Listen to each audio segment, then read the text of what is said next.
my little. Hello, everyone, and welcome back to the Rewind, episode number 13 for Tuesday, January 21st, 2025. My name is Marty Sleva, and as always, joined by Darren Mooney, Jack Packard, and producer Eric. Despite what some may say, this is not Windbreaker. This is actually the Rewind, which is our Rewind? movie, the Rewind, which is our movie and entertainment podcast about all sorts of fun entertainment things, including trailers and The Brutalist and Flow and Severance and David Lynch. The end. How are you guys doing? I'm good. I like that you get this out of the way early, so that, like, however long it takes us to actually get to say Severance, it's like it's grand. We covered it in the first minute. It's all gone. Everything is gravy now. Even if we don't get to, so that's the thing is like when I learned how to podcast, they're always like right at the top before you can get into the spoofing and goofing. You got to at least give them a quick rundown. Yeah. The danger with that is sometimes you got to pivot, and sometimes if you list too many things, one of them ends up getting cut. So I was gonna say, and the Until Dawn trailer, but what if we don't get to the Until Dawn trailer? Then that's a promise we can't keep. Also, I'll talk about later. The Until Dawn trailer, I think that movie's gonna be amazing. I don't think it's gonna be good. I don't think it's gonna be great. I think it's gonna be amazing. Wow. I guess that's where we can start. Like, it looks good. It looks I'm interested in it. It looks like a movie that I want to watch, and you have to be really careful when you say that about a video game property.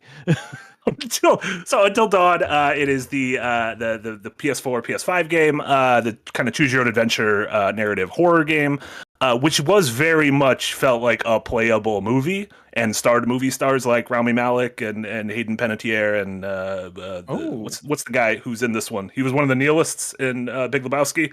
And he's in this movie. Peter Stormare. Peter Stormare. Trailer. Yeah. Yeah. In the so the thing about this movie is you start watching it and you're like, this looks kind of bland, right? This just looks like kids go to a creepy cabin in the middle of nowhere, and they start. There's a creepy guy who warns them as well. Like, it's very much like Cabin in the Woods style kind of thing going on. We've seen this a million times. However, you then see how they're incorporating the video game mechanics into this is that they need to survive the night, and there's like a magical hourglass, and they keep getting killed by different things, and then the hourglass flips, and they revert to the beginning of the night and have to survive again through different things, but they can see in like a guest book that no one has ever survived like 13 nights or whatever. Yes. So over the course of these 13 time loop nights, Groundhog Day kind of thing, they need to figure out what the hell's going on and survive the night. It seems fun. And I'm also a sucker for time loops. So yeah. It seems like a high concept movie. Like I saw obviously the PlayStation, logo at the start, and being a canny observer of human nature, when Marty was like, I want you to watch this random horror movie trailer that's not tied to an existing mega franchise, I was like, probably a video game movie. But like, if you take that element out, it does seem like a classic high concept horror movie, very akin to something like we mentioned Cabin in the Woods, for example. Yeah. But something like, say, Ready or Not, or like just something that takes, or Half Heavy Death Day. Yeah, that's exactly what I was thinking about. Or Freaky or whatever, where it's just like, let's take a concept we're familiar with and throw a horror mechanic on top of it. And time loops are so hot right now. Everyone loved Palm Springs, right? Everyone loves Palm Springs. And by the way, Happy Death Day is a good movie. No, absolutely. We don't have enough time loop movies. I'm here for it, and I do like how they are extrapolating. They are moving forward from just a standard time loop, and I know Happy Death Day did this a little bit too, where they kind of added some stakes. It's not a forever time loop. Like, there are like these carryover elements which will help the horror. It kind of like deals with how many deaths could you take before you're eventually like, I can't do this anymore. Yeah. So I think like the original screenplay for Groundhog Day, he was doing it for like thousands of years. He was supposed to be Groundhog Daying for like thousands of years, which you would think you would just go insane at a certain point, right? I do believe that is some fan speculation as well. Is someone like calculated both the numbers of days we see and then the average time it would take to say become a pianist, like master pianist. Yeah, gotcha. Yeah. So there are people who have done the math, and yes, he was in that time loop for potentially hundreds, if not thousands. Is that a good use of time?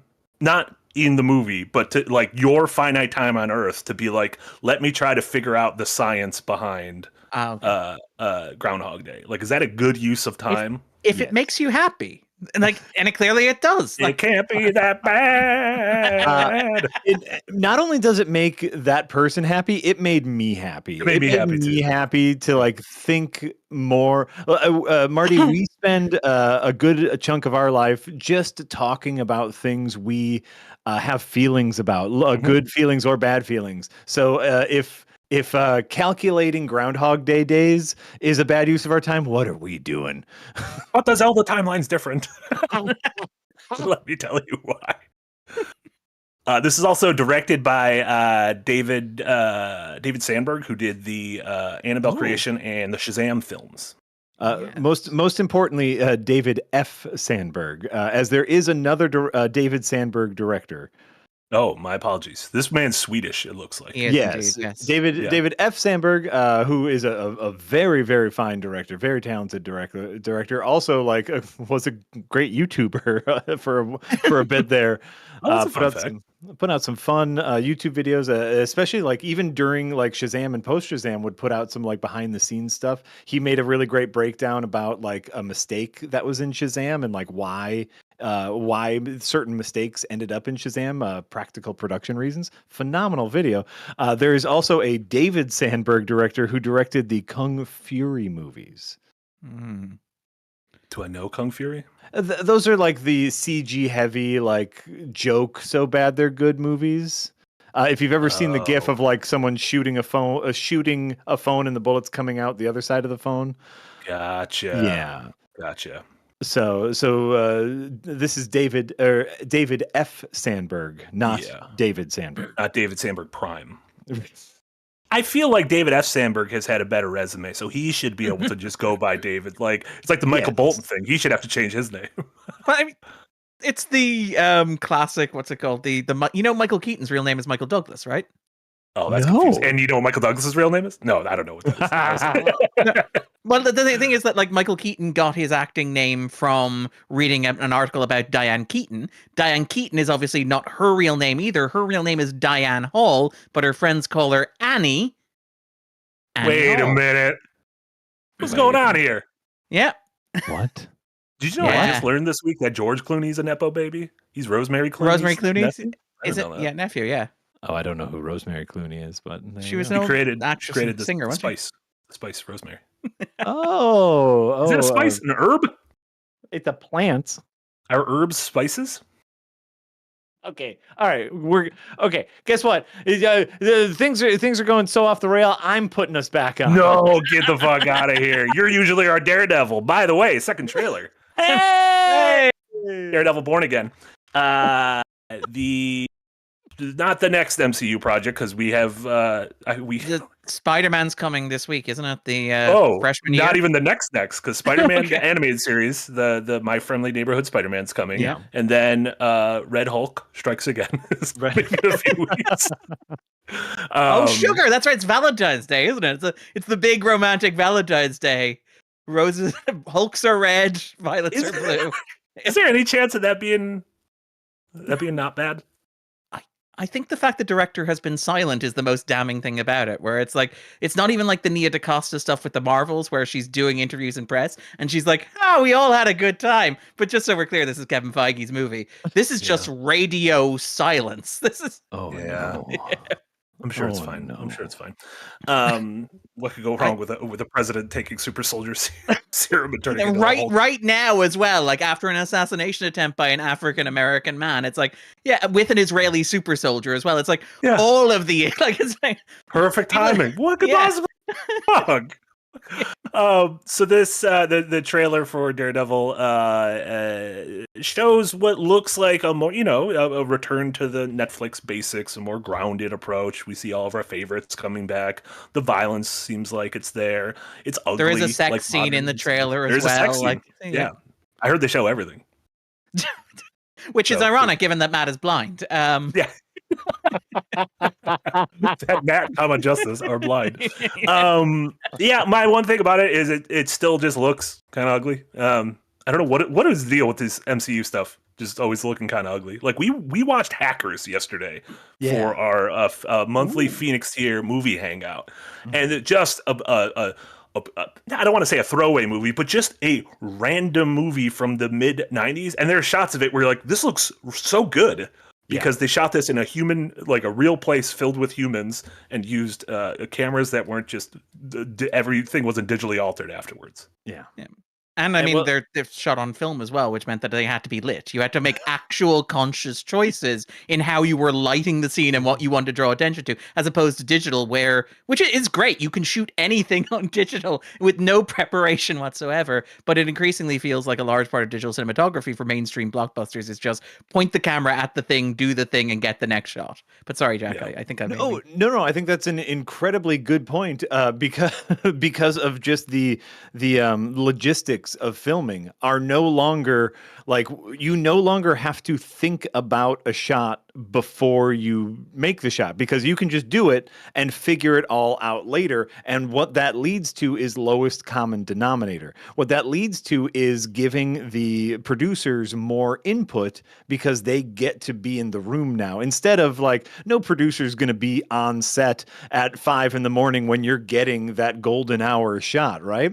And so you get to make that decision. You've planned a week to get this one shot. You have it all figured out. You have all the right equipment. Now a producer can be behind your shoulder to say, hey, is this going to play well on Magnavox televisions using motion smoothing? Because I actually have some stock in Magnavox and I want to make sure this movie looks good on motion smooth televisions. I mean, this is the compression algorithm as well. Like it's designed to be the most efficient way to stream this, because these are designed for streaming services. You watch this on a streaming service. Yes. And the idea is that they've optimized it so that it is just the minimum amount of bandwidth. And so in case you haven't got fiber or whatever, you can still enjoy it without it looking ugly, as opposed to if it is a more complex color shot, it can look pixelated or fragmented. And it's the contrast is all over the place, because you need to, and by the way, this is very interesting technical jargon. Like, it's a very interesting hurdle to overcome, but it's also a hurdle you don't have to overcome. You can just make the movie look good. But like, if you think about it, a lot of HD televisions now have HDR, high dynamic range, which like is this phenomenal thing where you get really deep darks and really bright brights. Nothing is too blown out. Nothing is too dark. Everything is just buttery smooth, but not every television has that. So to compensate for the televisions that don't have that, you need to like ramp up the contrast, which you can do now because everything's done in post. And if you are watching it on some TVs, it looks like ass garbage. It just makes everything look not right. It's that what's that name where like it's almost real but not quite, Uncanny Valley. Uncanny Valley, yeah. We are high in Uncanny Valley territory because they are trying to lowest common denominator. I mean, the timing of this conversation is good too, because Darren, your backdrop just went up a few hours ago on Craven, which hit VOD, and it is not the only movie that's guilty of this, but it is very much a movie where it seemed like we filmed some stuff and we didn't know what this movie was going to be, and so we'll just finish it afterwards, and we'll see what happens. And even if someone didn't say something and we are shooting them head on, we can make them say something. We can make them say something. It's fine. We can 100% make them say something. Yeah. Yeah, we can even, like, it is weird because if you go like frame by frame through it, you can see that they animated her chest in a way that is uncanny. So like they realized that it didn't look convincing that she was like moving her mouth and blinking her eyes without moving her body. And their solution to that was, what if we have her chest like move out slightly and then back slightly in a way that made it worse? What if we just made it worse? What if she was inhaling while saying the words?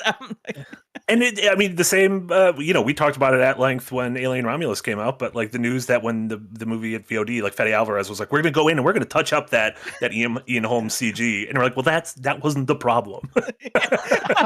My problem with that scene wasn't that the CGI wasn't great. Like, yeah.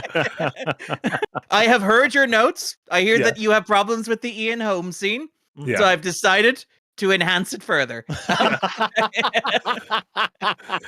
But yeah, what's temperature check on like Daredevil? Like, did you guys like the Netflix Daredevil? Like that seemed like it was universally beloved when it came out, right? At least the first and second season. Ups and downs as far as my opinion is concerned. To me, like because no art exists within a vacuum. That first season of Daredevil being such a contrast to Marvel movies in general was a breath of fresh air. Was just like, oh my God, they're dirty, they're grimy. This is a naughty, if you will. This is, not something that I'm used to, and so because of that, I vibe with it a little bit more. And the first half of season 2 of Daredevil, I think, is phenomenal. Like just kind of delving into kind of the deeper character issues, getting some more, getting John Barenthal in anything. He's phenomenal. But then the second half of season 2 dropped, and it's all the foot. Or the hand. Yeah. Sorry, the foot are the Ninja rip-off of the hand. Yeah, but the foot and the Ninja Turtles are a rip-off of the hand because the Ninja Turtles are rip-offs of Daredevil. Because the Ninja Turtles were created by the ooze that also blinded Matt Murdock. That's right. Yeah. Which is a true story. Does he also love pizza? Does he have a rat mentor? That's the same sort of thing. Splinter is Stick. That's the thing. Did you not? Yes. Do you get it? Oh no, Splinter. He's not Stick. Wait a minute, Punisher is just Casey Jones. Oh no! Do you get it? Everything that Marty has ever believed is a lie. I don't know if this is like Jack's embarrassing Miles Prower thing where he found out about that like 2 weeks ago. Yeah. Never thought about that until right now. Oh, literally never put the 2 and 2 together. That's one of my favorite stories. We're like the Ninja Turtles in Hex Kitchen or something. It's for kids. We can't say hell. No, the comics were not for kids. Like the Eastman and Laird comics were like kind of gritty and black and white. Yeah. Like, and it was in the chat. My mind is honestly blown. Same. No, it was the original comics were kind of poking fun at how stupid Marvel was. So they're like, they were it was directly not ripping off. It was directly like satirizing, satirizing, parroting Marvel comics, which is beautiful. I want to say Freddie Williams Jr., who is a comic book artist who has worked with us at Red Letter Media, who has drawn some Ninja Turtle comics. A phenomenal artist that has been on podcasts and told some amazing stories, talking kind of the origin of Teenage Mutant Ninja Turtles. Highly recommend you look it out. You look for it. And again, the thing about the Turtles is the way in which they evolve from that parody of, as you said, the grim, dark 1980s Marvel's aesthetic defined by Frank Miller and become this gigantic multimedia child-friendly franchise. Right? Yeah. And so, and then to get back onto Daredevil, season 3 Daredevil, I think was kind of them in this weird thing where they didn't know if they were going to keep going. It was kind of their farewell song. They were doing a lot of stuff that kind of felt like we never get to do this again, so we're going to end it how we want to end it. And I felt pretty good about how it ended. And so now it's really weird it coming back to be like, we already said goodbye. And it's like kind of, it's continuing the Netflix stuff, but not really. It's like continuing in terms of these are the actors you recognize. Here's John Barenthal. Here's Foggy. Vincent D'Onofrio. Yeah. We brought back Karen Page. We brought back Everett Allwall. Yep. Yes. I'll be curious to see how this works because like they've I don't want to say shoehorned, but like Daredevil's popped up in Spider-Man No Way Home and Echo and Hawkeye, or Daredevil stuff has popped up in Hawkeye and everything. Sure. So like they've been seeding this, but I'm curious to see how it gels, especially with, again, going back to a more grounded thing while the rest of the MCU seems to be ramping up to every universe is colliding and we're going to the Beyonder and the battle zone. I mean, the thing that makes me skeptical about this is the fact that, like, this was obviously a deeply, deeply troubled production. I think it's the Hollywood Reporter or Variety did a whole featurette on it, right? Mm-hmm. And like all this stuff that you mentioned, which is the reference to the Netflix stuff, that's stuff that was added in after the fact, right? So this is all like post-production, again, reshoots, rewrites the first 4 episodes. Like the thing that scares me, that really fundamentally makes me skeptical of this project, is the trailer is built around, and again, I assume it's not spoilers if it's in the trailers. Jump ahead 30 seconds or whatever if you don't want us to discuss the central opening lines of the Daredevil Born Again trailer. But the opening premise of the trailer is Matt Murdock has stopped being Daredevil and something happened and he's given it up for some reason, right? Which is an interesting narrative hook. And now I'm going back and I'm reading the Variety article about the problems with Daredevil, and Marvel's big problem with Daredevil being that it took 4 episodes for him to put the suit on. And I'm like, if the central premise of your show is that your character has retired from superheroing, if you want to create dramatic tension, he needs to be retired from superheroing for more than like 40 minutes at the start of an 18-episode season. And if you're going back and tweaking it to put him in the costume by the end of the first episode, I feel like then why are you selling this hook of what if Matt Murdock stopped being Daredevil no more? It really does, like, that's the stuff that makes me anxious, even more than the nostalgia and the fan service and the cameos and the fact that I'm caught in this weird paradox of, as Jack mentioned, of loving John Barenthal but hating with the very fiber of my being the Punisher as conceived by Netflix. It is that stuff that scares me.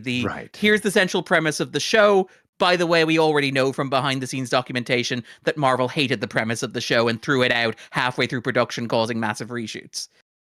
Right, and it's like I really liked their version of the Punisher within the first half of the season 2 of Daredevil. When the Punisher got his own show, I thought it spiraled into very bad, very just it's the 24.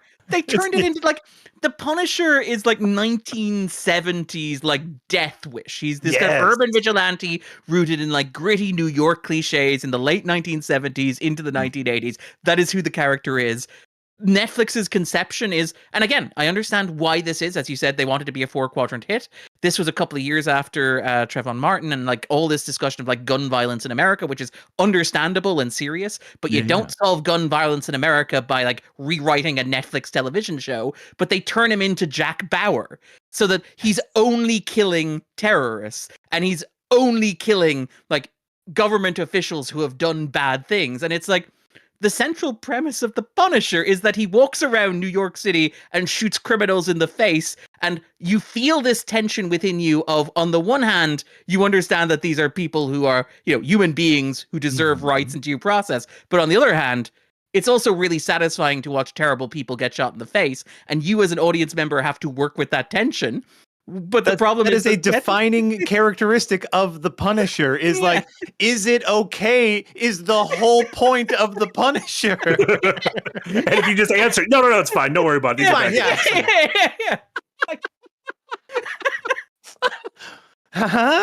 Do you think any of the cinematic adaptations of the Punisher have gotten it right? I'm going to be controversial here, and I'm going to say Warzone. I actually really like Lexi Alexander's Warzone, which is maybe the best bad movie that has ever been made. That is not. That was the Ray Stevenson one? Yes, the one where he dangles from the chandelier and like shoots his gun in an upside down. The one where he uses a missile to blow up someone who is parkouring. Yeah. And by the way, the one that ends with best Punisher movie. Oh, I was just going to say the best Punisher movie, 100%. The movie that ends with the line, "Frank, you got brains on me." Like. No, it's a beautiful Punisher movie that more people need to be talking about as far as Punisher movies, because it is like, it deals with that Punisher thing of him, like, the Punisher is an anti-hero. The Punisher is a bad guy. That's the whole point of the Punisher, is he's not a good guy. Anyway. And so, but he throws Dominic West into a like barrel of broken glass and then turns on the grinder. Like, right. No matter who it is, you're like, it's kind of excessive. Punisher. That's excessive. If they did that to Thanos, it'd be like, whoa, let's settle down, guys. But like, that's the opening act of the movie, to be clear. It's like Dominic West has not done anything directly to the Punisher at this point. but throughout the movie, he like eventually there's a young girl involved and he needs to like kind of rescue, avenge her or whatnot. And it's like, it's again grappling with that idea of like a person doing bad things but for good. Punisher Warzone. Yes, the best bad movie. Isn't there a scene where he is holding the child in one hand and like they're in a kitchen and he just turns the child away and then shoots the criminal in the head? Like, I definitely won't be traumatized. Totally fine. Totally fine. Oh, it's great. It's great. 10 out of 10. The Thomas Jane Punisher? Not the greatest. Where are we at on Tom Jane as a society? Like the Mist fucking rules. And he was very funny in his few episodes of Arrested Development, or 1 or 2 episodes of Arrested Development. And he seems to actually like the stuff that he does, and he seems to be like a nice hang. And like he did the laundry day The Laundry Day is maybe like the best Punisher thing he has done, which is this YouTube short where because it's a YouTube short and they can't show the Punisher logo, it's a fan film. He just kills a guy in the middle of the street and then gets his shirt out of the laundry. That's pretty good. That's I Googled Laundry Day and I just found like an American pop band from like 10 years ago, and I don't think it's the right thing I'm looking at. And like, you know, his acting in The Expanse, I think, is wonderful. Like, he's great in The Expanse. Yes. That perfect like chewing of the scenery, but still being a grounded character. No, he's great. 10 out of 10. We love him. Great. Oh, it's Dirty Laundry, not Laundry Day. That's my apologies. Okay, that makes sense. That's why I got into a weird pop punk band from 8 years ago. And then so that premieres on Disney Plus on March 4th, and like Darren mentioned, like it's a unprecedentedly long season for Disney Plus, right? Yeah, 18 episodes. To me, this is okay. Now here's where we get controversial. Uh-oh. The new season of Daredevil, I am getting very similar vibes to the Snyder Cut. I am getting. Hold on, I'll bring you there. Not in the presentation, but I think that Disney Plus is putting far too much stock in how much the average American cares about Daredevil. Yeah. Especially at this point in the like Marvel fatigue that exists outside of, you know, hey, Deadpool and Wolverine are in a movie together. Exactly. So it's like I think like this was one of those like, oh my God, they're going nuts. We saw Daredevil and Daredevil fucked She-Hulk and the internet went nuts over that. Everyone loves Daredevil. Oh my God, I forgot he was in She-Hulk. I forgot they did the walk of shame. Yeah. They coited. They coupled. They did. They carnally acknowledged each other. Which, by the way, that's all we want. Like, we don't want 20 new episodes of a Daredevil. Give us a couple episodes of a Daredevil TV show and little cameos here and there, and everybody's happy. Can I just like be extremely cynical for a moment and point out that like I just did the maths here. 18 episodes, conveniently enough, takes. Are they splitting them though? That's the thing. But I was just doing the maths. It takes us across 3 financial quarters. If it goes from March, it ends in the first week of July. So it premieres at the end of the first quarter and it ends at the start of the third. And it allows them to offset what will have to be financial failures in Captain America, right? And I'm kind of looking forward to Thunderbolts. I feel like Thunderbolts could be sneaky fine. Thunderbolts could be fun. There's an asterisk at the end of it. What's going on with that asterisk? Thunderbolts. That was meant to be Dark Avengers, right? That's what the asterisk is. I think the title's going to change it to you. I love a movie where you get it's a different title, and so what do I refer to this fucker as? So you really loved Falcon and the Winter Soldier, then, yeah? No, stop it! It had like a couple good minutes. I thought John Bradley, was that his name? I thought he was cool. Yeah, it did have. By the way, it did have a couple good minutes in it. Yeah, I mean, there was the moment where listening to Daniel Bruhl talk about like American jazz music. Yes, I love a Bruhl. Oh, right. Nice, crack a cold Bruhl. So yeah, he's creme de creme brulee. Brulee. But yeah, the spring has plenty of nerdy things for us to talk about, including that Until Dawn and Last of Us will be back around then as well, which is exciting. Last of Us Part 2, or Last of Us Season 2. But yeah, before we get into our main topic of chatting about Brutalist and Flow and Severance, we would be remiss not to talk a little bit about David Lynch, who passed away last week, and who was it? Water Hazard with a perfect $5 super chat, which I'll get to the rest of them. Don't worry, everybody. Water Hazard said, "Watching the Daredevil trailer, all I can think about is David Lynch asking, 'Where is the horizon?' as John Ford at the end of The Fabelmans. If it's up there, it's interesting. If it's down here, it's interesting. If it's in the middle, it's shit." Incredible that Spielberg was like, who do I get to play like the formative director of my life and career, the man who inspired me? And it's like David Lynch. Like it's perfect. It's so perfect. Darren, you wrote a great piece for a Patreon, which we removed from the paywall last week. Just your sort of, very quick thoughts on Lynch the day he passed. But what as a director and an artist, what did he mean to you? I mean, Lynch was like, I think I described him as like the people's surrealist. It's like this idea of an artist who is like absurdist and surrealist, but also so central to the mainstream culture. You mentioned the idea that like Spielberg cast him in his movies. You know, that like Lucas wanted him to make like Star Jedi. Wars Episode 6, Jedi. He wanted to make Jedi. You have things like Mel Brooks coming in and saying, I will get behind him making The Elephant Man.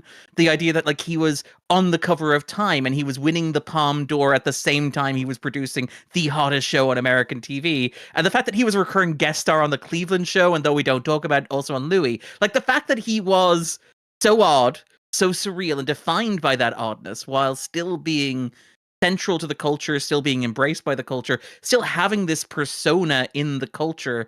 Like, I don't know that we have another artist like that ahead of us. I don't know that we have another director who will be able to do all of the things that Lynch did, like being so central to American popular consciousness. I also just find his movies intensely moving. I think I've talked about this before, where like I have been accused of being a very analytical film critic, of like looking at things and trying to explain them or account for them or to like place them in context and say, oh yeah, well that shot is like that. That's obviously like Spielberg missing his father, or that's Scorsese pointing to an absent god or whatever. Yeah. Lynch has always been so surreal and so absurd that his movies have meaning to him. And he's talked about this. It's like, I should know what they mean to me is one of the things that he says about his movies. But outside of that, I don't know that David Lynch went to Yugoslavia when he was 18 and saw moths flying, and that's why evil looks the way that it does in Twin Peaks. I don't know that he rested against the bonnet of a red car and burnt his hand, and all of a sudden he knew what the red room in Twin Peaks should be. I don't know that as a kid he was playing in his front yard when a naked, disheveled woman walked down the street, like completely disoriented, and that's where Blue Velvet came from. I don't have those frame of references. So when I access his films and I see his films, they touch me on like a primal emotional level. Like they mean something and they speak to me in a way that I can't rationalize or decode or account for in a way that I can with most other directors. And that invites me to feel more deeply those movies than I do with many of the other directors, where I'm much more analytical. And it is something that I like. I rewatched all of Lynch's films recently. I wrote about like Twin Peaks back in December. Yeah. And like I found myself consistently just moved by them throughout. Like there's moments in The Elephant Man where characters meet John Merrick, the eponymous Elephant Man played by John Hurt. And like after the conversation, they will just like turn their head and stare into space and contemplate like the emotionally overwhelming experience of having met this incredibly beautiful soul in this unconventional body. And every time they do that, I find a little tear welling up in the corner of my eye. And when I turn the movie off, I sit in my room and I turn my head up to the corner and I find myself contemplating the beauty of the world in which I find myself. It is just, he is such a pure emotional filmmaker for me, and that's what I connect to in his work. No, I think and that's really well put. Yeah, and his influence is singular. In a lot of ways, both in in terms of Twin Peaks might be the birth of prestige TV as we know it. Yeah. We'll talk about Severance later. I don't think there would be a Severance without Twin Peaks. There would not be a Lost without Twin Peaks. So I would not exist without a thing like that. You see the way he was beloved by his frequent collaborators. Whether it's Laura Dern or Kyle MacLachlan. And yeah, someone who just he I don't know, transcended genre. And I was listening to the Ringer's Big Picture when they were chatting about it, or it might have been their TV podcast, but they talked about how it's a very human thing. We have dreams and we try to explain them to people, and we can't, because it's weird. It's ephemeral. We can't grab it, and the words can't describe what our dreams are like. And yet he was able to seemingly manifest these dreams into reality in a way that it's hard to write about Lynch. Like, it's hard to talk about Lynch, but to me, it's just a thing I like to experience. Whether it's something as simple as a straight story or as something as like bizarre and unwieldy as Inland Empire. Just absolutely one of my favorites. The thing that like Lynch says is like, and he says it himself. This is not me projecting or interpreting. Lynch basically says, if I could say these feelings that I have inside myself, I would just say them, because that is so much easier than making a movie or making a piece of art or making a piece of music. The reason that I have to express myself through images and sound and painting is because there are not words. And if I were to explain these things to you, it would reduce them and it would make them more basic and more complex, and the act of translation would diminish them in some substantive way. And I think like that's something I think about a lot with art in general, but like never more pure than with Lynch, I think. Mhm. And I think that's where the admiration and the respect comes from. Like I'm not a huge Lynch fan, but I've always respected him as a filmmaker because he will do those interviews, that wonderful interview where he's just like, people want you to talk about your movie after you've made it, and it's like the movie is the talking, man. And he's so like, he is so blunt and so simple, and the way that he doesn't put on airs as far as his art, and he goes, no, there it is. If you want to talk about it, you go watch it. I'm out. I'm done. Yeah. Elaborate on that. No. like somebody like in a Q&A asked, like, I don't know what's happening in the movie. I have some ideas. And Lynch's response is, you do know. You know what it means for you. Yeah. That's what's important. Yeah. Like, yeah. Yeah, and several people in chat pointing out also his influence on games. Like that's from Persona to Silent Hill to Alan Wake to Earthbound to Kojima. Like, just an absolute legend. And everyone go rewatch one of his movies. Go rewatch all of Twin Peaks. Rewatch all of Twin Peaks. Have yourself a slice of pie. Just a nice black, including the second season, the second half of the second season. If you're gonna watch the first season of The Return, you might as well. You have to watch that part because you need a down point to reach the heights. Also, you need to realize he was always cool. That's the thing. He was always cool, even in the second season. I mean, he is. He's a really great performer. We talk about him as director. We talk about him as an artist. He's actually also a really good actor as well. Like Gordon Cole is a wonderful comedic creator, and to a certain extent, you could argue, as much as Kyle MacLachlan is the central actor of like The Return, Gordon Cole is kind of the protagonist of it. It is kind of Lynch wandering through this world that he has created. Is the arc of The Return, which is why I can't imagine going back to The Return for a little while after this, because like The Return feels so weighted with like, this is the last time I get to do this, because obviously actors had passed away beforehand. Don S. Davis, Frank Silva, for example. Actors passed away between production and release. The Log Lady last scene, like that's one of the most devastating scenes I've ever seen in anything. Yeah, and I mean, even things like Miguel Ferrer, I think, had passed away before the show was released. And obviously, we've lost even more in the years since the show was released and now. And it is just weighted with this burden of, these are my friends, these are my collaborators, these are my people that I've worked with, but this may also be the last time I get to do this. And The Return is kind of Gordon Cole shuffling through, like, that world.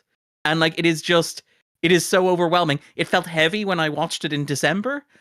Cannot imagine going back now and being like, this is Lynch's last, allowing for the Monkey movie he released on Netflix. This is Lynch's last major work. By the way, the Monkey movie he released on Netflix, great. What's that too? David Lynch and Parrot's a monkey. Also, it might be the last time it was at that point in the sort of the prestige boom that's a network would be like, we'll give you infinite money and carte blanche to make whatever the fuck you want for 20 hours, and we'll just leave you alone. Clearly, can you imagine the Variety like article that's like, we hear that Agent Cooper doesn't appear until episode 16 of Twin Peaks: The Return. Disney have announced major reshoots and a new showrunner. Well, and I guess like the only thing we can hope for is that a balance returns, because David Lynch was that balance. He was the counterweight to the studio production pipeline, and we need a little more balance in our films right now. Couldn't agree more. A bunch of super chats came in about this very thing. John Blee in the Green Gang, thank you so much, John Blee. Racerhead affected me deeply emotionally, R.I.P. King and Commoner with a $5 dono. I'll never forget my favorite David Lynch interview moment. Racerhead is my most spiritual film. Interviewer, elaborate on that. Lynch, no. Yeah, just truly like an iconic, like, no. Right, no. The movie is the elaboration. Go watch it. I cannot respect that, and it was unwavering. Never in his life was he like, fine, I'll explain this one thing. Never. Well, I mean, Dune was as close as he got to that, and he was like, never again. Yeah. Like, and never, like, and you watch Dune, and you're like, I don't understand what's going on here. And then she's like, I explained everything to you. There were 3 opening voiceovers. At one point, the lady came back and said, "Before I go, I one more thing." She Columboed you. One more thing. Yeah. Oh, I think she actually says, "Oh, I almost forgot," which is like somehow even more insulting. Your floating space head. It's like, Jewel Rao with €2. Thank you so much. Insert David Lynch with his Woody Woodpeckers here. Yeah, that was like a story where he was like driving by and he saw like discarded Woody Woodpecker figurines, and he felt so like deeply about them that he grabbed them and took them home and named them and like proudly presented them. He would go to a Bob's Big Boy in Burbank, I think, like every day and just have a milkshake. at 2:30 p.m. exactly, because that was the optimum time where the machine was like cooled down from the lunchtime rush, so that the milkshake was like the best milkshake. The woodpecker story is interesting because you know the end of that story, right? No, I don't want to know. The A couple of you. Do woodpeckers die? You ask, looking at like a set of like dolls of Woody Woodpecker. I'm worried. He was asked about it a couple of years later by an interviewer, and his response was, "It got a bit uncomfortable. They're not in my life anymore." Will you elaborate? No. Oh. I think on the podcast Blank Check they joke that like Isabella Rossellini made him throw them out. And Yeah, that is it's just them his or way- me, and he like really had to. He's like, I need my milkshake. Let me think about this. Let me think about this. Also, this- an impeccable this head day. of hair as well. Impeccable head of hair. To this day, I quote his little interview about watching movies on his iPhone. Like, what are you gonna do? Watch a movie on your fucking iPhone?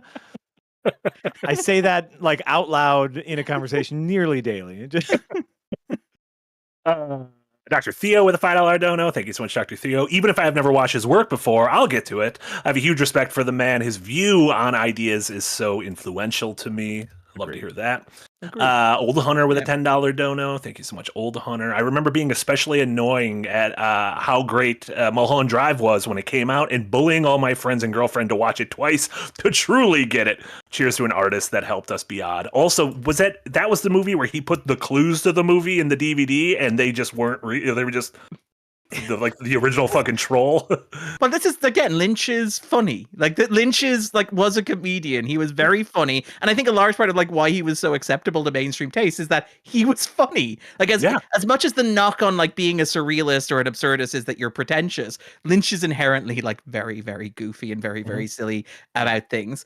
And the story is like, well, two things. First of all, if you remember Fire Walk with Me, there's a sequence where like a lady shows up and does an interpretive dance, and then they have the guy who is not Kyle MacLachlan explain to Kiefer Sutherland that like, oh, the blue rose meant this, the fact she was wearing lipstick meant this. You'll notice she touched her elbow. That means that local law enforcement are going to be tough, which felt like again Lynch mocking the people on the internet who are like trying to decode freeze his work. framing and trying to be like, what does it all mean? What is everything in the lodge? Yeah. The clues that he gave to Mulholland Drive, well, two things about them very quickly. First of all, they were only because the French distributor demanded them. The French distributor was like, will you provide some extra material for the DVD release? And he was like, fine, I guess I'll do this. And the second thing is that they are very obviously just like code for watch the fucking movie. The first clue is before the credits roll, you'll notice that there are 2 important clues, which is basically you should be watching the movie from the start and paying attention to it. Yeah. Just a beautiful man. Beautiful man. A couple last super chats. Drygo and Sir George Lucas, thank you so much for re-upping in the tip jar. Appreciate that. Blenda, thank you so much for the dono. You 3, being nerds about what you truly love gives me much joy. Never change. Love Blenda. Appreciate you, Blenda. We're going to talk about Blender later, because that's what was used to make Flow. That's right. I don't know what Blender is. I think it's a 3D animation thing. It's more importantly, Marty, it is a free 3D animation software. Fuck out of here. Yeah. It is. They should charge for that. Those cats look so good. That cat it is 3D animation software that anyone can use. Oh, this is great. I'm very excited for you guys to tell me what Blender is when we get there. Well, at least you. I don't know if Darren, you know what Blender is? Good. No, I watched a video on it for the Craven thing, and it was just mainly to get B-roll footage. Appreciate your honesty. Light Arkin, thank you so much in the tip jar for 14 months. Rexelius with a $5 dono, thank you so much. Hey, Jack and Marty, I bought Mind Cop purely on your amazing stream. Having a lot of fun with it. Thank you. It's really Rexelius. good, right? We're gonna send that out. We're gonna send that to the Mind Cops and be like, look, enjoy the stream. Please give us more money to play more Mind Cops. Also, what is Dale Cooper if not a Mind Cop? Think about it. You guys aren't thinking about it. Joshua Fooly Cooley with a $20 dono. Thank you so much. Great seeing you gents live. Normally, I listen to these during my third shift job, but I'm on paternity leave with my new baby, Charlotte. So I'll be getting a few weeks of live rewinds. Glad to be here. Congrats. Muzzle. Congratulations. If you don't watch Eraserhead. Don't watch Eraserhead. Don't yeah, watch Eraserhead. Don't watch. What's a good movie to watch as a new parent, Jack? Like a good David Lynch movie? No, just a good movie, because I didn't think maybe a Straight Story is a David Lynch movie to watch, maybe. That's actually a pretty good father-daughter movie. I think you're right. Yeah, it's actually. it's a sweet movie. It's sad, but it's thank you for that, Eric. I appreciate Eric like just going straight to the bone, but yeah. Mr. Holland's Opus. That's my go-to. But that's your go-to every time for every scenario. It is a great movie, specifically about the moment every parent will have to deal with when your child isn't into the thing that you're into, and you need to find a way to bond with them anyway. Oh, okay, that is actually nice. Maybe I need to give this Holland's Opus a rewatch.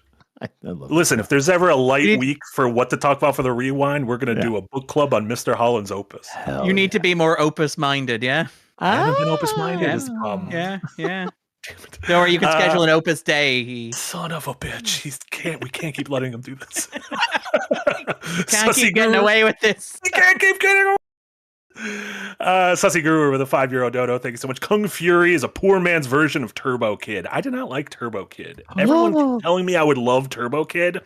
I also didn't like Far Cry 3 Blood Dragon. I just might be allergic to a certain 80s nostalgia, whereas I love a certain 90s nostalgia. Maybe give Turbo Kid a rewatch now that that pressure is off of you. That's good. I felt sad. Listen, I didn't get Gladiator. And then 25 years later, I watched Gladiator, and I was like, oh, I get it. It's really good. So I think without everyone saying, like, this is a you movie, this is, you're going to love this, you're going to love it. Like, without that, I think I find Turbo Kid very enjoyable. But and agree with the statement that Kung Fury is a B tier knockoff. Turbo Kid. Turbo Kid. Yeah. Blenda gifted 5 memberships to Ryan Miller, Bite Snack, Jonathan Baird, Motorhead Banger, Mike Anderson. Blenda, thank you so much. I appreciate that. Appreciate you. Youngstown with a $5 dono. I recently found out that YouTube Premium subscription and views might not actually mean more revenue to you guys, so here you go. I think YouTube Premium, you get a little bit, but I think it's just it's worth a little bit more than a regular view. Oh, no. Like, if you are a YouTube Premium member and you watch anything, a little bit of money goes to that creator. It is a great way to support us. Also, YouTube Premium is just a great service because every once in a while I'll log into my second wind account on YouTube and click a video and I'm like, oh, these ads are awful. Not just YouTube's any video. I'm just like, oh, YouTube is unwatchable if there's ads. By the way, agree. Like, YouTube's ads are terrible. YouTube Premium, I will get rid of every other streaming service except for YouTube Premium. I love it so much. But no, we get a piece of that money. Watch us with your premium. We appreciate that support. Beast March with a $5 dono. Thank you so much. Good afternoon. Good evening, gentlemen. Hope everyone's having a good day. Things are going great. 30 below zero, but aside from that, everything's fine. Everything's fine. Like, aside from the fact that I opened my front door and just my glass window was frosted, I was like, this isn't good. It is literally so cold here in southeastern Wisconsin that school has been canceled. There's no snow. It is just so cold they don't want children to need. It looks like outside. a nice fall day out the window, and then you're like, oh, children will die if they have to walk a block to school. That's not true. good. And then George Lucas, last one with €2 dono. What say you about Jacob's Ladder? Quite amazing. What do you think about Jacob's Ladder, the old JL? It's been a hot minute. Yeah, it's been a long time. Famously written by the guy who wrote Ghost, which I find really fascinating. It's Ruben. Is it? Yes, it's very different than Ghost. Bruce. No, well, it is and it isn't, Marty. See, apparently he had the epiphany for both of these movies at the same time in the late 1960s, where he had been given a tab of acid by a friend to take in a moment of enlightenment. Sure. He took the tab of acid. Nothing happened. He was like, this is not really working for me. So he went to the freezer, grabbed the entire dropper of acid, and just guzzled it down his throat. At which point, apparently, he saw the face of God. Ghost and Jacob's Ladder kind of hit him like a ton of bricks in a moment of epiphany. And I think that both movies make a great deal of sense when you consider them in the context of Bruce Rubin probably still tripping from that like eyedropper. He'll wake up in the morning, like crack his back, and then he'll just re-enter his bloodstream. They're like, oh no, it's happening. Oh yeah.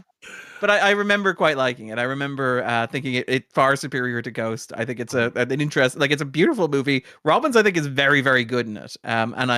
It's one of those movies where the final twist, without getting to spoilers, feels earned, even though it could be a cliche. There you go. Yeah. Another movie that is very influential to a lot of survival horror games, including Silent Hill. There you go. Next. Okay. Let's get to we got our main three things to talk about. We'll try to keep them relatively spoiler free. We haven't talked about any of our main three things. No, but this is fine. And the way they're cordoned off, like all three of us don't have opinions on these things. So I think it'll be fine. All right. And let's try to keep these somewhat spoiler free. If only because Brutalist is not wide release yet. I haven't had a chance to see it. It's not on VOD yet. Flow is just wonderful, and you can kind of spoil Flow, and I wouldn't want to do that for anyone. And then Severance, we'll kind of just talk about. I know Darren and I both did a rewatch of the first season, so we could talk about what that was like. The fuck is going on in that picture? That's a spoiler. That was a Jacob's Ladder, I believe. That was an actual Jacob's Ladder. That's pretty good. I was like, was that a Brutalist spoiler? No, it was just a spoiler. That's Jacob's Ladder right there. Let's start with the Brutalist. That is the film that won the best drama at the Golden Globes and is seemingly a front runner for the Oscar, one of the front runners. So, what did you guys think of the quite long Brutalist? My big joke was that because it has a baked in intermission, it deserves to win Best Picture for that alone, regardless of the fact that it has quite possibly the best acting I have seen in quite a long time. The direction is top notch, the pacing, the editing, the cinematography is gorgeous. The score, the soundtrack to The Brutalist, I have listened to maybe 10 times since I've listened to the score. That's how I've experienced The Brutalist. The score is I think the score includes monologues from Adrian Brody as well. And it's like the score is a perfect distillation of the movie where it's like it's got the sauce of this like disjointed art house piece on top of a pretty standard biopic. Goddamn gorgeous movie. Wonderful all around.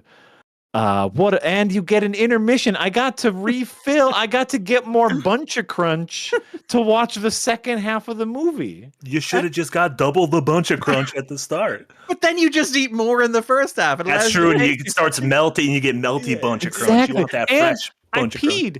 I peed and then got Bunch of Crunch, and I felt great for that second half. And by the way, much Bunch of Crunch. Though. 2 Bunch of Crunches. Yeah. Like. That's a lot of 3 hours and a half with a 15-minute intermission. And a small popcorn, Marty. Don't worry. But it's 3.5 hours. And by the way, the second half of the movie, when you come back from intermission, it is an entirely separate, tonally different movie. You get 2 movies. So it's like a well-placed intermission, actually. It's not it's halfway. Oh, Bunch of Crunch for the Europeans. If you have Nestle Crunch or Crackle or any of those things, it's like that, but in little sort of like popcorn-sized chocolate covered. It's chocolate covered puffed rice in little popcorn sized things. It's a great movie theater snack. That's a Bunch of Crunches.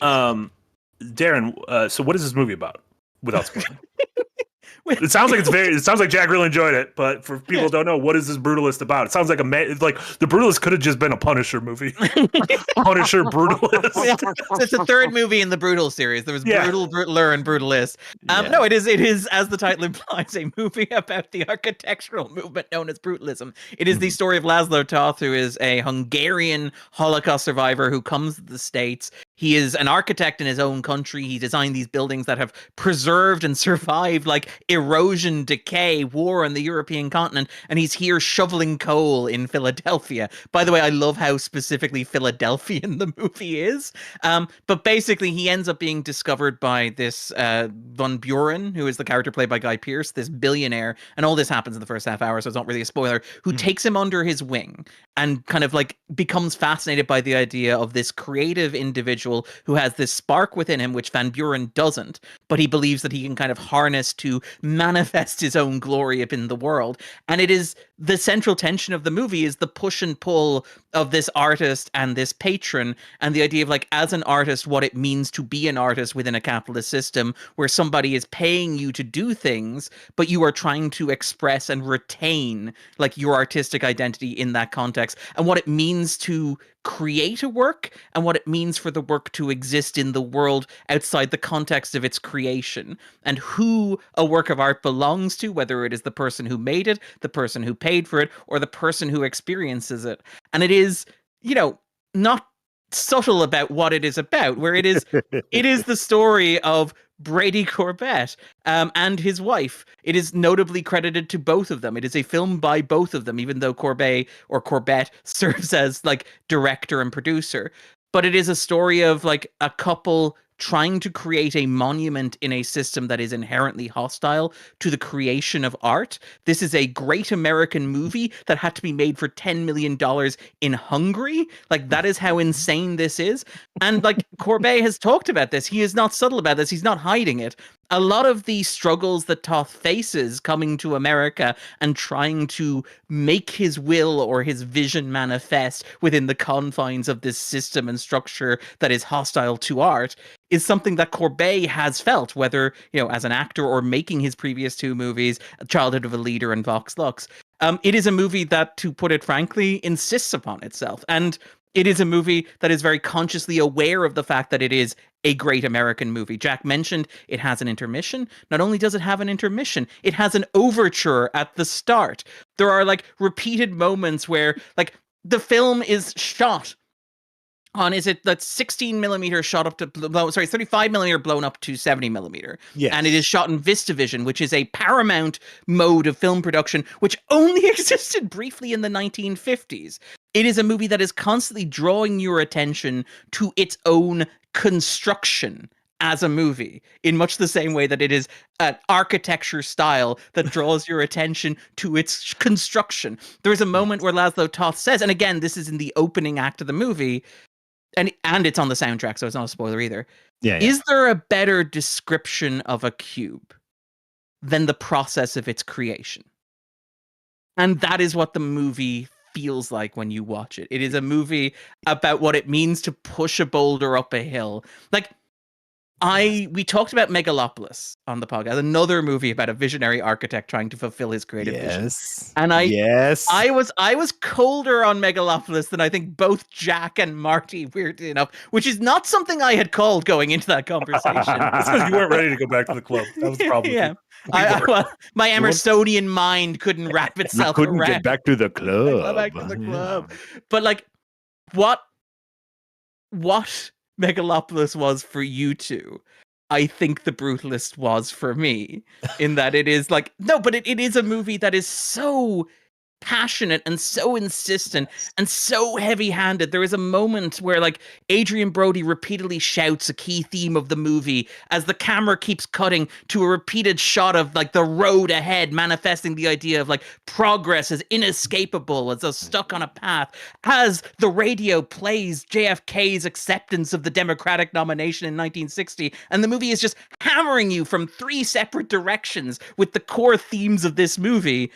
And it's like, if you are not on the same page as the movie, it is too much. It needs to take a step back, take a deep breath, maybe chill out. But I find myself deeply moved by the sincerity that informs it. It is a work of passion between an artist and his wife. And it feels deeply personal for all that it is, as we said, a great American movie, for all that it is Once Upon a Time in America or The Godfather or The Conformist or whatever. It is a movie that is intensely felt And I really liked it. That is what I responded to in it. Sorry. No, and I think like that, like incredibly well put. Like they are not subtle. They sprinkle a lot of sauce on this movie, a lot of kind of artistic sauce, and I really like your observation there about how it calls to attention the art of filmmaking. There are several scenes in which a camera will hang on a character, but the audio cuts to them talking in, a couple scenes later. Even though the camera is hanging on them, we see that they are not mouthing it, calling attention to the editing process of the movie, like inviting you into like a peek behind the window of the fact that this is a film that is being made by humans. God, it is gorgeous top to bottom. It is also a biopic or a biopic, however we feel like pronouncing that today. Or biopic always sounds like you're going in for a procedure. Like, I'm a little worried. I got my biopic today. Fair. Like, it'll be fine. It'll be fine. Yeah. But it is a biopic that skirts all of my usual problems with biopics, which is treating the subject with kid gloves. They are very open that Laszlo is a huge asshole, like a brilliant artist, big old jerk. Like, they don't treat him with kid gloves. They just kind of, but they also don't demonize him. They just show him, and it is wonderful. It is a lovely ode to a working artist. There was this line in the movie. Felicity Jones plays his wife. Elizabeth, I think, or Elizabeth, I think, yeah. Yeah, Elizabeth, or however you pronounce it, Elizabeth, is how our weak American tongues would pronounce it. She's kind of looking over. Yeah, I can fix that. We'll get there. No, there's this wonderful moment where she's looking over the blueprints for this kind of building that he is making, and he just says, "What are you doing?" And she says, "I'm looking at you," while like looking at his art. And, as someone who is a creative and sometimes considers myself an artist, that's just one of those things that very much hits home of like, yes, this thing that Laszlo is making is him. And again, they are not subtle about that. I mean, like, again, not to get into spoilers, but the movie, just in case you don't get the subtext, really spells it out to you. I mean, I love the coda to the movie, and the coda, without getting into spoilers, is also very drawing attention to the art of the movie because it takes Laszlo to Venice. The Brutalist premiered at the Venice Film Festival. Like, it is, it's Yeah, but does he ever stand up and answer questions from the audience? I mean, okay, now I'm really excited. I should have braved the cold. I made a mistake. I should have braved the cold last night. One of the things from hearing several people talk about this movie and from just watching trailers, and Darren, you mentioned earlier, this had a budget of under $10 million. Yeah. The aforementioned Captain America Brave New World is estimated to be $350 to $400 million, meaning that there is a world where 35 to 40 movies like this could be made for what it, and granted, I'm assuming it doesn't have a Red Hulk. This movie does not have a Red Hulk. I mean, you asked for no spoilers, Marty. You can't do that. You can't say no spoilers, but tell me about the scene where it does have a rhino, though. It has Rhino, right? It has Rhino. It has Craven's Rhino. It does have Alexander Duvall, yeah. There is a moment where he visits his cousin, and he's like, "I have had some procedures done by a chemist in New York." Oh God, beautiful movie. Is it? To be fair to that, to address that, this is a movie that I love. I will watch again. In Milwaukee here, they have a 70 millimeter print showing. It is double the price of a normal movie ticket, by the way. Well worth it for how gorgeous it is. I got like a little poster and like a little tchotchke. Yeah, they gave you tchotchkes. They gave me tchotchkes here at our local art house theater. But this is a movie that I would find hard to recommend to normie friends. Yeah. It is an incredible work of art. It is beautiful and impeccable. But if I'm talking to my mother, who is a normie and she knows that, it's okay. I would not recommend this to my mother. I don't think this is a movie that will be seen by a lot of people. And so comparing it to kind of like popcorn Captain America movie is a little apples and oranges. A friend of mine who's tangentially in the industry, who loved the movie, compared it to There Will Be Blood. Yes. Which is probably one of my 5 favorite movies of the century, and so I'm very excited for that. It is very Andersonian. There's a lot of There Will Be Blood in here, but there's also a lot of like The Master in here as well. Like it is, right down to. And again, I don't want to mention the spoilers, but there is a scene that is lifted very directly from The Master. Jack is thinking about it. The matter is in hand, Jack, is what I will say there. The matter is in hand. Okay. Okay. But like, I will also say 2 things. First of all, this only cost $10 million because they shot it in Eastern Europe, because they didn't shoot it in America. It probably should have cost somewhere in the region of like $20 to $30 million. But even then, you could still get 20 of these for one Red Hulk. And it's like, and we're not saying don't make like Red Hulk movies. Make like a Red Hulk movie that costs half as much and make like 3 of these and then like pocket the rest in Hollywood accounting. That like, you could like Hollywood, you can get in on this too. We're not trying to cut you out. But like I will also point out, and again, this is the scandal over the like AI usage and things like that. Like post-production shortcuts and things like that you have to do in order to do this, where like I would also wager that like many of the production team weren't like entirely fairly compensated for the work that they did, like they would be in the States. But like it's like the Godzilla -1 costing $15 million thing, where it's like that there's an asterisk there. It's because of how it was made. This should probably cost $50 million. But even if it costs $50 million, still 7 to 8 Red Hulks. 7 to 8 Red Hulks, right? Like, I don't know if I can go to Red Hulk. There's plenty of movies that cost too much, but the Flash costume, like sorry, the Marvels, for example, Joker Folie à Deux or whatever, like any number of examples in mainstream modern Hollywood filmmaking, not to pick specifically on. Also, I will never let anyone say that about Andor's budget, where it's like $650 million for 2 seasons. I'm like, fine, should have been double. That's the one for me. Like that's like Hollywood gets a pass on that one because I like it. Part of me is waiting for the podcast.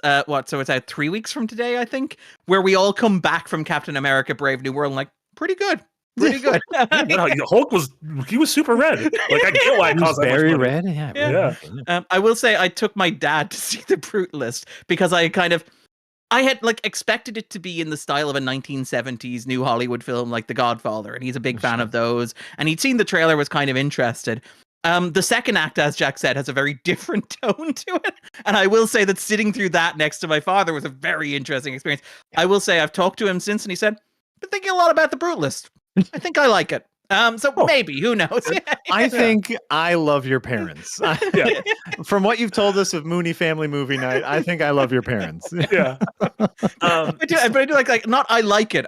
I think I like it. I think I like it. That's good. You know, sometimes movies need to jostle around a little bit. You need to figure out what you thought about something.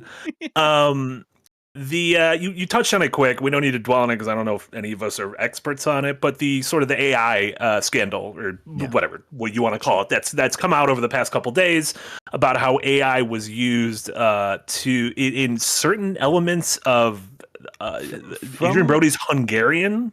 From what I've read, there were 2 major instances of the use of AI. One being basically authenticating or making more realistic Adrian Brody's accent in certain scenes. His Hungarian accent wasn't to the liking of the editor or the director, and so they actually hold on, let me pull up this Variety article that I read here. Way to throw Adrian Brody under the bus, by the way. I think he's phenomenal in the movie, but I just love the it wasn't quite working for us, so and so Jones, who was Jones? Hold on, Felicity Jones. Felicity Jones. Oh, okay. So they Brody, both Adrian Brody and Felicity Jones recorded their voice into AI software, and then Jank So, who I believe is the editor. Are we? Hold on. Who edited the movie? Let me look up here. Do. Getting there. This is how you know we're live. This is how you know we're live. This is how you know we don't use It's AI in this podcast it's because we don't understand how it works. David Yankso, and I don't know if that's the correct Yes. pronunciation. I apologize. Yankso was the editor, actually put his own voice into the AI machine because he is Hungarian, and they used a combination of his voice and their voices to get a more accurate accent. That is one use of AI. The second use of AI was to create images as used during a scene, kind of showing off blueprints and works that Laszlo would have made during his life during a sequence later in the movie, kind of like a art house the coda. showcase. Yeah. Okay, so that gets us into a nuanced discussion of AI and what AI is and what the uses of AI is and it reminds me of a wonderful conversation I had with a friend of mine who is a copy editor, and so is like on the forefront of fighting against AI because he and his friends are literally losing jobs. And he was telling me this story. His wife is a teacher, and so the teacher is trying to spot kids who write essays using AI. And so the wife asks him, "How do I know whether it's AI?" And he came back with a very important discussion, which is, what is AI? And he got into kind of the nuance of this, and he says, if you are writing an email response and Gmail has some words that it thinks you want to use, and you hit tab to say, yeah, I did want to say that, is that AI writing your email? Yeah, predictive typing. Yeah. Yes, predictive typing. That's on all of our phones right now for text responses. Does that count as AI? What auto correcting spelling mistakes, is that AI? What we have to define what AI is in order to know what we want to be mad at. Yeah. If you're trying to show space and you're like, this is how I want the stars and the celestial bodies to look, I'm going to input some of them, and then a computer is going to sort of randomize and be like, this is what space would look like. That kind of thing. Exactly. So what do we? So for example, for the vocal enhancement, we have both the actors consenting to use their voice in this process, and we have it being used as a tool to make a creative vision happen. A small part of a tool in a much greater creative vision. To me, the vocal enhancement is well above the board, and I welcome it. I think we used these tools to get the sound that we wanted to get. Humans used the tools, and everyone consented. Using AI in order to replicate the art is a little less above the board, obviously, where there are some things in the industry where they did not have a budget. You do need to turn things around quickly. Things need to be done. To me, that's a silly thing where it's you could probably hire someone to remake those pretty cheaply.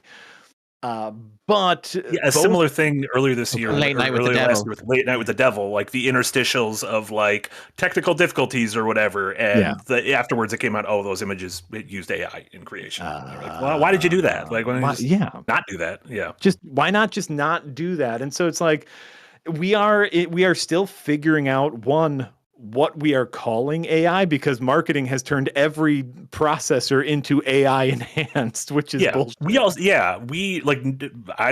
Certainly none of us here, none of us at Second Wind are experts on AI, especially like you said, and Darren, you said earlier that AI it's a term people are using because you can get a lot of funding if you just mention the word AI. Yeah, the Van Burens of this world are just pumping money into AI. Yeah. Right. And so it's a little loosey goosey. I think both of these examples are relatively mild. I personally would count the dialect enhancements as perfectly above the board, but I understand why people are up in arms, because we want to be cautious about our overuse of this technology. Yeah. How do you feel about it, Darren? Do you feel strongly about it one way or another? again, this is one of those things where I think it's the second example that does bother me. I think the first example, as you say, where everybody consents, and it is using a tool with the active participation of the three people involved. And I think that is, as Jack said, a separate kettle of fish. And you can argue about whether or not that is the best way to do it, or if you just do accent coaching or whatever, if that's taking a job from an accent coach. That is a fair discussion, but I'm less bothered by that. It is the creation of the interstitial art that I do find myself a little bit trouble with. And it's the same thing with Late Night with the Devil, where it is, particularly because this is a movie about the creation of art, and it is about like how much of Laszlo himself is in those buildings, and how much of like Laszlo has invested in his personality in making that art, that it does like complicate my relationship to the movie in the same way that it complicates my relationship to Late Night with the Devil, which, to be clear, was still in my top 40 for last year, is still a movie that I really, really like, but it is, I can't unsee it. And I do wonder if I go back and I rewatch The Brutalist, will I have the same thing of, I can't unsee it. There's a little bit of distance between me and the movie now. Not quantifiably. It's not like I'm going to go, well, 1 star, it's the worst movie ever made now. But like, it does create that interesting dissonance between what the movie is about. And what I talked about loving about the movie is the fact that it does feel so personal from Corbet. Like, it does feel like a person who has been through the ringer that like Laszlo has been through. And he's been quite vocal about how some of the actual things that Laszlo goes through are metaphors for what he felt like he was going through as a creative. Jack knows exactly what I'm referring to there. And the most, I do. Yeah. Whereas I do think that like the use of AI to render his art raises questions, and like, it does make me wonder, if I watch it again, will I have the same reaction to that kind of part of the movie? I think it's interesting. And how will like this be viewed 5, 10, 15, 20 years from now? Will it be like when you go back and like watch like, I don't know, Trading Places, and you're like, oh my God, Dan Aykroyd's in blackface. I'm not comparing the two of those, but I'm saying, will it be a thing where like, will AI be so frowned upon 20 years from now, and so people will be like, God damn, remember when like movies were using AI for this shit? Like, that was gross. Or will it just become so accepted that, it would almost be like pushback? It'll be a trivia question, early example of it. It'll be a trivia question. Exactly. Like the what is it, the stained glass puppet in young Sherlock Holmes was the first use of CG in a movie. Oh, that's a fun fact. I don't know where that was going. I was like, oh no. Oh, right. Where it's like, oh, did you know that the Brutalist was blah blah blah? Yeah. My guess is because these examples are such a minor part of this movie, this will kind of be swept away in the noise of much larger things, like the use of AI imagery in a major Disney production for Secret Invasion, if we remember that. During the opening credits, right? During the opening credits, where it's like, that's Disney, like putting Disney money behind it, right? I think this is an important conversation, and where we all fall on it. Like, as someone who does a ton of post-production work, and I think about, things like, a Photoshop tool that automatically can detect the edges of something, making my job of tracing the edges of something significantly easier.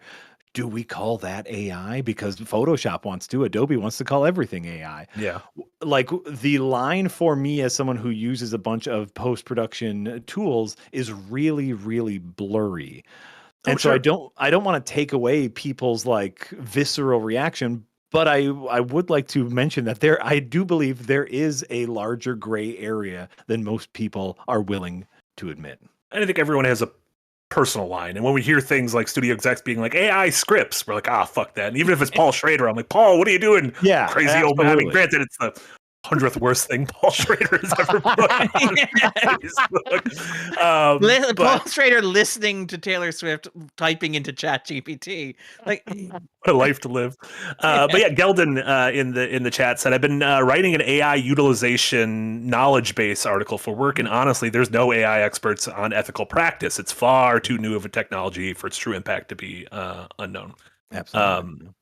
So I get anyone whose gut reaction is no, any AI is bad AI. I get. Yeah. Anyone who's like, this is a gray area, I don't know. Anyone who's like, this is fine with me, I get all of those. I just don't think we know yet. And like, I do feel like the way you guys are describing it, the voice thing doesn't feel, on a personal level, doesn't feel that bad to me. The visuals and the blueprints feel worse, but none of them feel like a line is crossed. But I don't know yet. Like, I think we have to be willing to admit we don't know yet, and this is very early, and these are things we don't understand.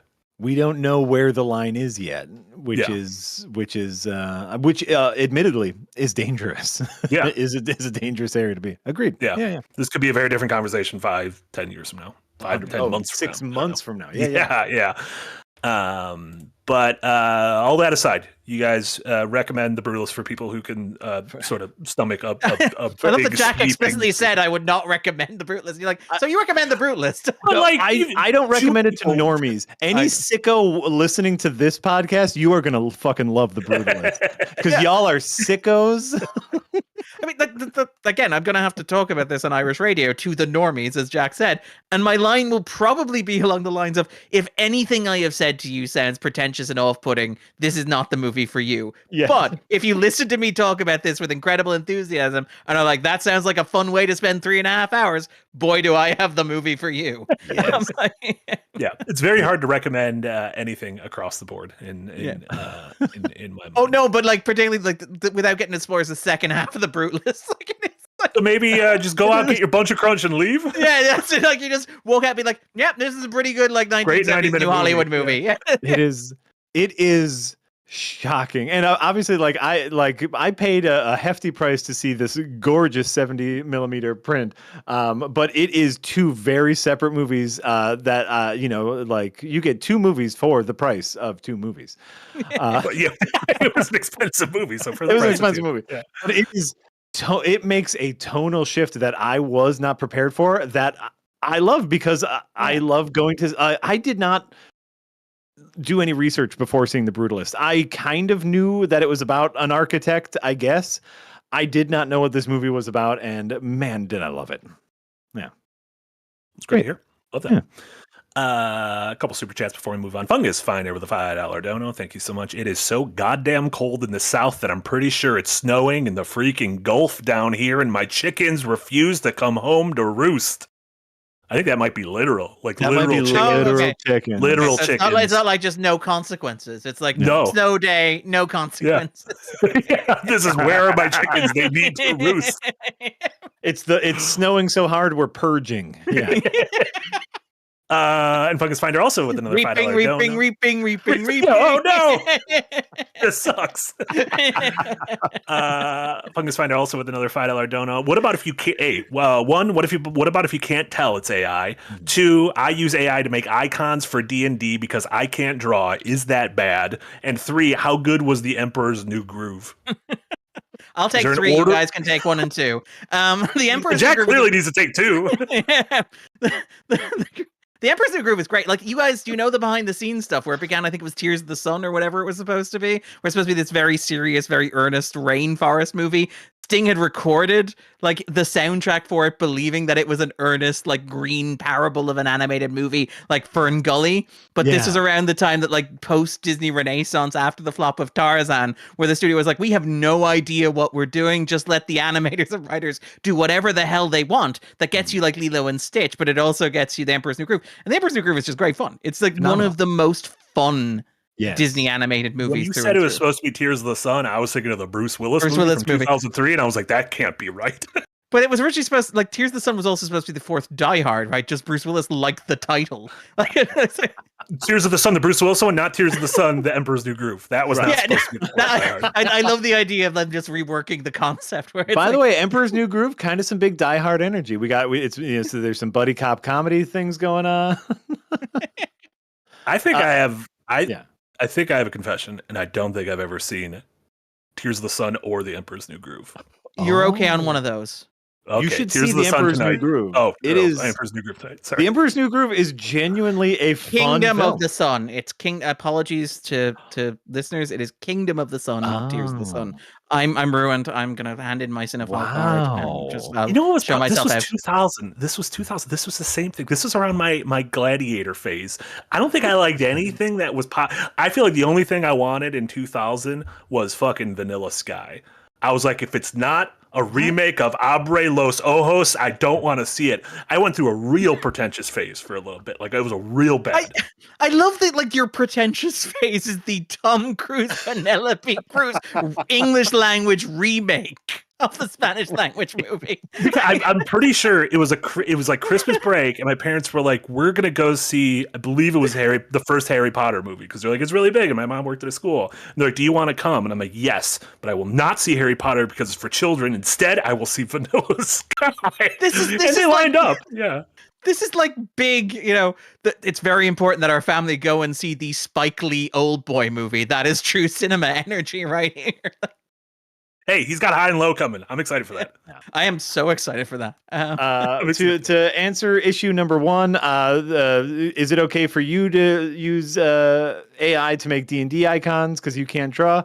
You know, wibbly wobbly territory. Obviously, even like non-commercial use of AI has an incredible power draw, like as far as like resource consumption, like just typing something into Chat GPT is like an entire house's worth of energy consumption, apparently, or it's ridiculous. That no one is worried though about like one person making an image via generative AI. We are concerned about the massive amount of creativity loss, job loss, dehumanization of things because of people trusting what AI. could possibly go wrong with deep fakes? Yeah, that seems totally fine. Right. Yeah. You using like an app to make some fantasy characters is not going to make a blip on the radar. You go right ahead, in my opinion. Yeah. Yeah. And then, I mean, if you can't tell, like, I don't know, I'm sure. I love Marty's like moment down the corner there, just to be clear. Nice job, Eric. He's vanilla skying. Who is that? Oh, you're vanilla skying right now. Tech Services. I haven't seen that movie in a long time. There you go. That's what I'm watching. I'm not going to watch that tonight. And then Pure Pyro with a €2 dono said, "What do you guys think about Gangs in New York?" I think it's sick as hell. Rules. Yeah, I think it's sick as hell. Daniel Day-Lewis, fucking lights out. There is that thing where, like, and again, the thing that I love about Scorsese, where Scorsese is a populist at heart, and like he is like, every story you hear about him is that he's this mess of insecurity who just wants to be kind of Spielberg, where like he makes it like New York, which is his like abortion domestic violence musical, and when nobody turns out to see it, he's crying, going, "They didn't like my movie. Why didn't audiences turn out for this?"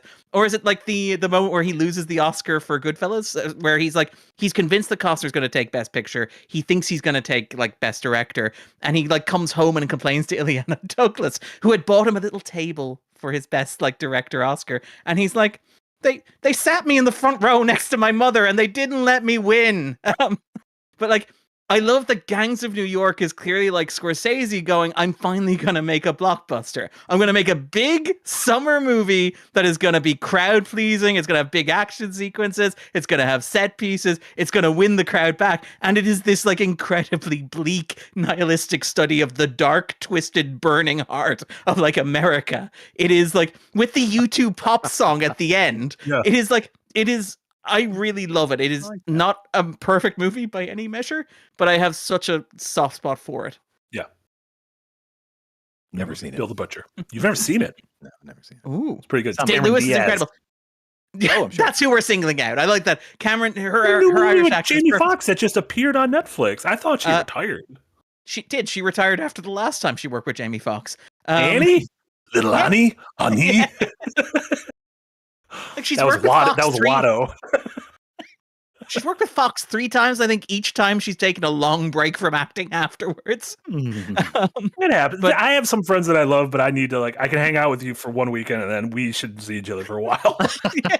But like, after a couple of years, I'll be like, fuck, I really miss them. Oh yeah. But also like I'm giving up on the art form. Like it's not like I can't hang out with you. I just can't hang out in general. Yeah, I've given up on the concept of hanging out. Given up on hanging. Just need a little recharge. Yeah. Just need, like 5 years of recharging. I'll be back. Exactly. And then Sussy Guru with a €10 dono. Thank you so much, Sussy Guru. Do you think there's a parallel between using AI and piracy, along the lines of it's okay to pirate / use AI if I wouldn't have bought the game / hired someone to do the job anyway?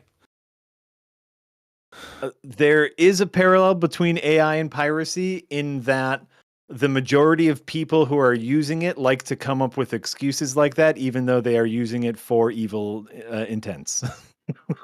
The majority of people who pirate are just looking to steal and or get something for free. It doesn't matter if you wouldn't have paid for it anyway. Just don't. Then you don't get to watch it. That's how it works. And of course, there is the part of piracy that is preservation of this is lost media. This is something that is locked behind hardware that is almost impossible to access now. And that is, I almost feel like that should have a different word for it. Yes, it 100% should have a different word for it, but it's a bunch of people talking about those talking points while just actively stealing stuff. AI, I think, has its uses. I think AI, like we talked about with the Brutalist, I think AI can be a tool that you can use in service of creation. But the majority of people that use it now are just using it for job cutting evilness. Yeah. Evil. We want to talk about Flow really quick. Good. Yeah. Well, are we going with the flow? Let's go with the flow. We're gonna go with the flow. I don't want to spoil.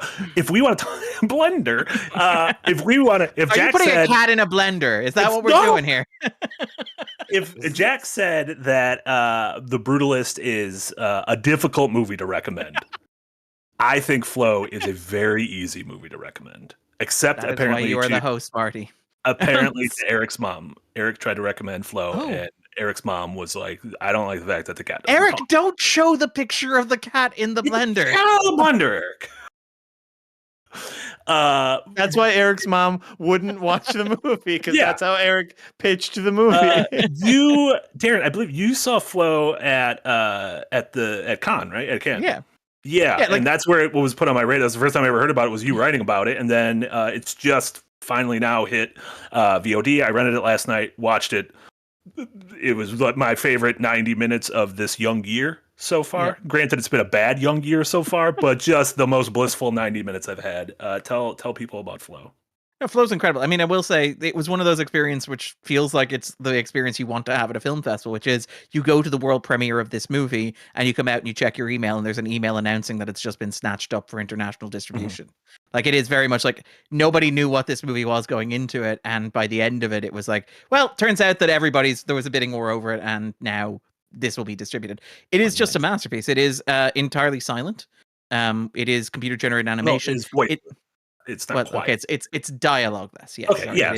I did that. I got actually when I said hundreds of beavers, I was like, "There's no dialogue." It's like not silent. It's That's fair. That's fair. I mean, in the same way that like Charlie Chaplin movies have like soundtracks and stuff like that. That's true. And like sometimes have sound effects. Okay, but it is dialogue-free, which is great. It is this story of these animals who, without getting too far into spoilers, end up like trapped in a boat together during a Noah-esque flood and have to learn to coexist and survive in an environment that is rapidly changing and openly hostile to them. And obviously they are different types of animals that have different philosophies on life. They can't speak to one another. They can't communicate to one another. And the 90-minute movie is that watching these animals try to figure out not only how to survive, but also how to communicate to one another and how to like use their skills to get by in a world that is dramatically changing. And again, it's one of those beautiful animated films where it could be read as a metaphor for anything. Very obviously, climate change. I mean, rising sea levels is a very obvious part of it. But more profoundly, the idea of like how you navigate a series of perpetual crises with people who seem to be unable to communicate with one another or to share a similar understanding of the world. We don't know anything about that. That seems like it's an abstract idea. Like I'm just picking an idea out of the air. Like it's fantasy. It's like animals that talk. You know that's how crazy that idea is. Yeah, that's fine. Yeah, but like it is. I found it really emotional. I found it really beautiful. I didn't know it was animated on free 3D software. It looks gorgeous. It looks unlike American computer-generated animation. It has a very distinct style and aesthetic and weight to it. And it's just, it's really sweet and it's really clever and it's really moving and it's just gorgeous. And I think I saw it in the morning or afternoon and it was just this wonderful bomb because if you're watching, I think 48 films in the space of 12 days, seeing something like this on an early morning is just like, it's just pure. It just feels like being washed over by the floods. I can't recommend it enough, even to Eric's mom, if you're listening. Yeah, always listening. I assume you are. Famous super guru, Eric's mom. it is absolutely gorgeous, and I haven't because I watched this last night, so I haven't done a bunch of research. Even though Eric did put in that video that is at the Blender conference talking about the animation of Flow, which I'm absolutely going to watch. I don't know. So this is a Latvian production. And it won the Golden Globe for Best Animated Movie. It seems like it's also a frontrunner for the Oscars for Best Animated Movie. I don't know if the director of this movie, Gins Zabalodis, plays video games.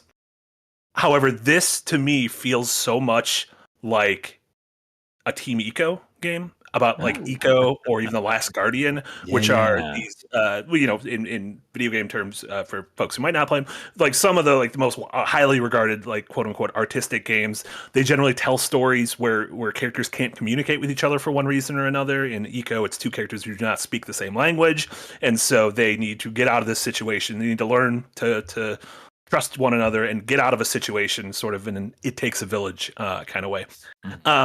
But just the no pun intended flow of the movie reminded me of the arc of the video game, of sort of the challenges that happen, which I guess is just the hero's journey or just a movie in general. But you could almost in my mind, I could see this and be like, oh, this feels like, what you would get from an Eco or a Last Guardian, or even something like a less bleak and depressing Limbo or Inside. I was absolutely floored by it, and it's also made me retroactively, I think I like Wild Robot less.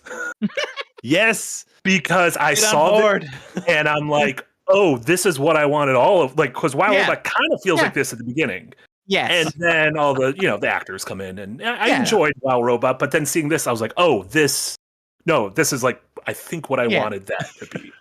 Yeah, I think that may be the problem, is that I saw this first and then saw Wild Robot after. And I like Wild Robot a lot, but this is the best animated movie I saw last year, and there's no real competition. Yeah, really, really good. I was a big fan of it. It's available on VOD now. It was a $5 rental. I highly recommend it. A nice 85 minutes. Yeah, gorgeous. And I think that the video that Eric shared, if anyone needs some second monitor content today, give that a watch. Blender it's a program I have used in the past. 3D animation software is, difficult for my old brain to comprehend, but I have used it before. And more importantly, it's one of those things, we talk here, Game Maker has bought several ad spaces, but Game Maker, things like Godot, which are free video game making software. It's software you can just download and start making a thing, no barrier. And Blender is the same thing. It much like Game Maker, has a vibrant community behind it, which if you want to learn how to do anything, there's tutorials, there's forums, there's message boards. There is just so many resources. And it's one of those things about the modern day, as someone who has been making videos for a very long time, access to all of these tools is phenomenal. And you can make Flow. Obviously, it probably took a long time to make this and a whole team, but it is there for you to make. I have not seen Flow yet. Unfortunately, I did not have a chance to see it yet, but I will be here to champion this kind of access to creative software every day of the gosh darn week.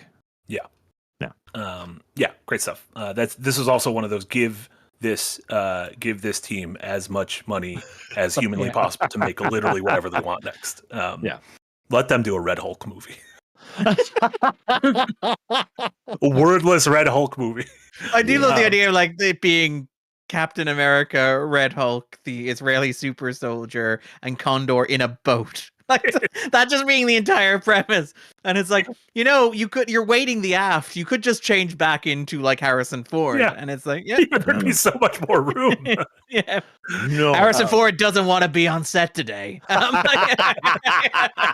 Harrison Ford doesn't like the flow of the ocean. He only likes the feel of the air breeze on his hair. Great movie. Highly recommend it. And then the other thing we were going to talk about, Severance is back after 3 years, which Is that too long? Should we make a law that you can't go 3 years in between seasons of a TV show if they connect to each other? Like literally, it's supposed to be the moment after the finale ended. Can I throw a counterpoint at you? I would love You it. Yeah, can get away with it if the show is as good as Severance. I saw you say if the rewatch is as satisfying as Severance was, which the rewatch was wonderful. Honestly, like that's it. It's like it is. If you're making a TV show and it is not great, and it like if it's adequate or it's competent or it's fine, and you're making a second season 3 years later that requires me to go back and to reslog through 8 hours of adequate, fine, competent television, I will be angry at you. But on the other hand, I was like, you said you were rewatching Severance, and that clued me and said I should rewatch Severance, and I was like, this is really easy actually. Like I was dreading it. I was like, I need to take 9 hours out of like this hectic week and watch Severance. It's like as soon as the first episode started, I'm like, yeah, I'm in. This is. I remember how good this was, like how well made it was, how beautiful it was, how clever it was, how well performed it is, how fantastically edited it is, the soundtrack, the direction, everything in this show is just phenomenal.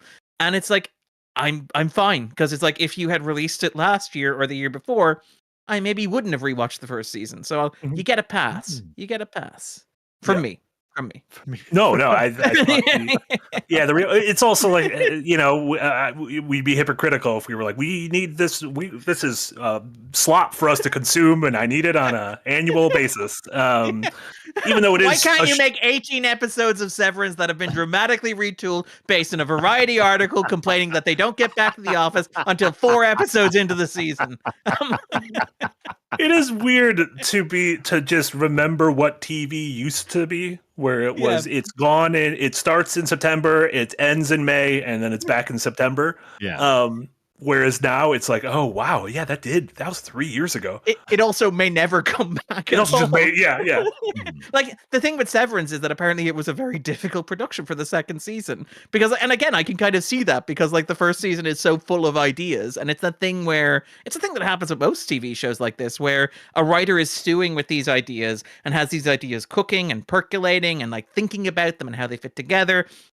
And they've been doing that for years, and they finally get a chance to make the first season, and they put everything into it. And the studio is like, by the way, next September, we need you to do something just as good as that again. And like you can see it, I think, with shows like, even like my beloved Legion, for example, Westworld is a great example. Those are all like sophomoric seasons that I am fonder of than most because I like the like difficulty of watching like writers go, how the fuck do I do this again? Yeah. Whereas like I also, to your point, respect the fact that like Apple were instead like, no, it takes as long as it takes. Like get it right rather than get it rushed. And that does seem to have been the logic behind it because Stiller is still back. Stiller's directing half of these episodes. The showrunner is still involved. The cast is back. It does seem like everything kind of worked itself out in the best way, I think. Yeah, because there was, I was definitely like a little, I don't want to say worried, but I was curious about how the second season would go with all the, reports of troubled production and then just sort of like not hearing anything, not knowing if like screeners were going out and then the screener embargo lifted and people were like, oh, it's even better than the first season. I was like, oh, okay, well, maybe sometimes you don't have to worry. Maybe you could just let artists take all the time in the world they need and they can make something really good. I mean, like it seems like the reason why Apple withheld is because this is their big breakout success. There was a report that it's made $200 million for Apple TV, a streaming service that does not exist despite delivering like perhaps the most consistent quality of like streaming content. That's almost 3/5 of a Red Hulk. As long as we don't show him below the waist, we can like Red Hulk can be one of the new staff members with like Bob Balbadin and Alia Shawkat. Like, I love. He's behind the cubicle. Let's calculate all budgets in Red Hulks. Red Hulk, by the way. Imagine if our Patreon hit Red Hulk levels. Oh my God. We wouldn't have to shill ever again. Yeah, that's something. Severance is the thing I know. I've seen a lot of people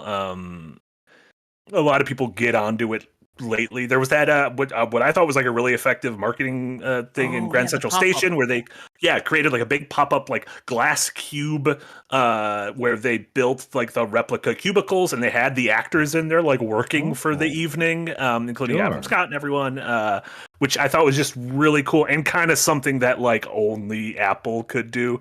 Is like, let's take the busiest train station in America and let's put like a little but also like let's fly out Patricia Arquette to stand and do public theater, like Oscar winner Patricia Arquette.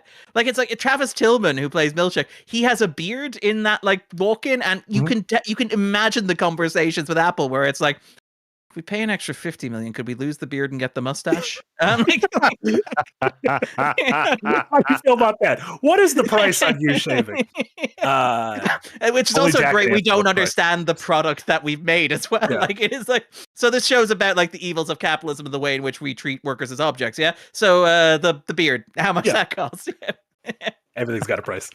Won't get into story spoilers or anything. Which I really enjoyed the premiere. It just feels like we always talk about how it doesn't feel like there's monoculture anymore. Like the Game of Thrones might have been the last thing where everyone was tuning in, and this feels like this is not as big as Game of Thrones. But I have enough people in my life who are tuning in on Friday nights and being like, "Oh my God, Severance is coming back, and we need to," the group threads chatting about it. In the morning and everything, so I'm looking forward to the rest of the season. You didn't watch Severance, did you, Jack? I did not. I did not watch season 1. I did not watch season 2. I don't know. At one point in my life, I had an Apple Plus subscription. I don't think I do anymore. If you own an Apple product, you get a free. So, like, this is the thing where it's like Amazon, where it is the magazine rack at the like checkout. Yeah. If you buy an Apple product, you get like 12 to 18 months free. I'm sure I do. I have not. Apple TV is something we've talked about several times. They make consistently quality television, and I always forget they exist. Yeah. That's it, because they don't have franchises where it's like, obviously Disney have their own properties. Warner Brothers are like, let's go all in on Penguin and Dune Prophecy. Apple don't have the luxury of that. They tried with Foundation. I don't know if that quite got off the ground, but they're stuck being the studio that goes, well, look, we just have massive amounts of money and want to work with really talented people. And it's really frustrating because I think pound for pound, Apple are probably the best of the streaming services. I think Netflix, maybe has more great shows, but that's because Netflix has more shows in general. But I think if you're going pound for pound, Apple very comfortably take like the qualitative measure, and it is really frustrating because nobody watches it aside from, as you mentioned, Marty, this. Yeah. Like, no, well, and it's like, if you think about it, like Ted Lasso had a relatively large splash, especially kind of during that peak pandemic time where people just wanted a little bit of joy in their life. Feel good, aggressive. And then the second and third season are like, let's just take that and twist that a little bit. And people are like, I don't know. Ever experience an anxiety attack? Well, shit.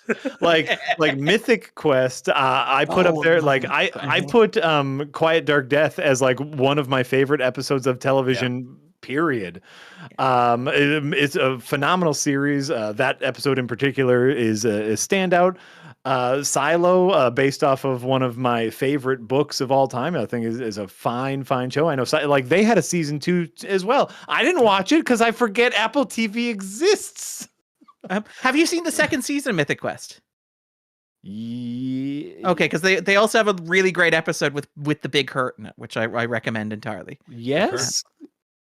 Okay. I think the one where they go into the backstory. Yeah, they go into the backstory of the F. Murray Abraham character, which is also yes. Yes. Like, again, Mythic Quest, quietly great. Like it's phenomenal. It has no right for, like, as goofy a premise as it is, has no right to be as phenomenal as it is consistently. Their like work from home pandemic episode with Anthony Hopkins.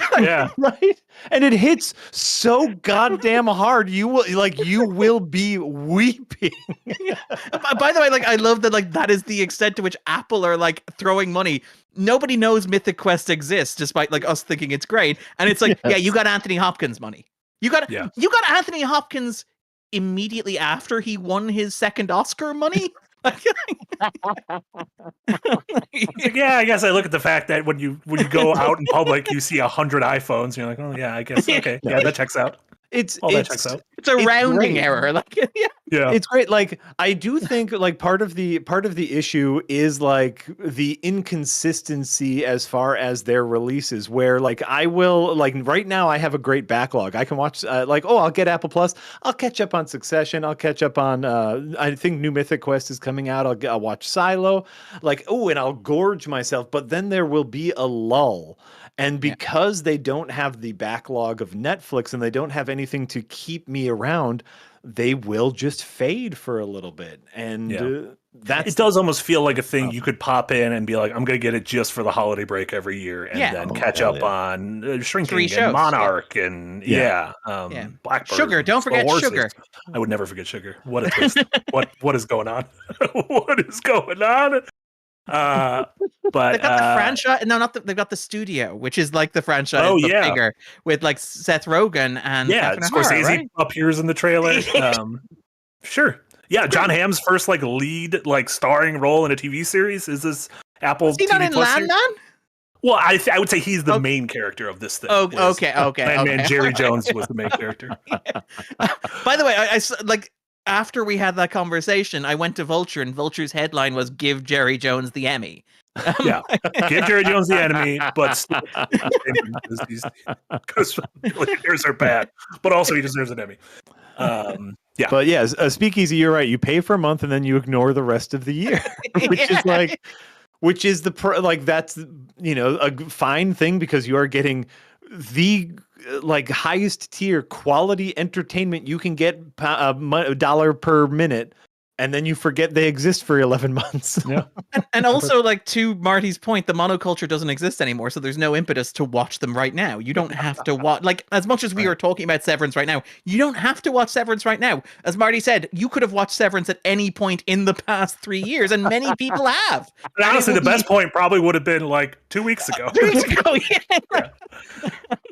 Like, I think like one of the comments on my Patreon piece about like Severance was, I'm going to wait until the season's over and buy myself a month of Apple Plus. And I'm like, that is a very smart business decision. That is not at all beneficial for Apple TV Plus. How's this profitable for the Frito-Lay Corporation? Right. 3 for the price of 1. Yeah. 8 for the price of 1 in this case. Yeah. Oh, there you go. A streaming service you don't have to worry about that is Tubi. Yes. Jack. Oh. You got any Tubi recos for us? Okay. By the way, I had to double check because we made a little joke. We made a little joke earlier about one more thing about Mr. Columbo himself. And do you know that right now on Tubi you can watch every episode of Columbo for free? Incredible. They have 16 seasons of the finest police procedural ever devised by mankind, Mr. Peter Falk as Columbo. All for free. You can just watch it. You can just go watch Columbo right now for free.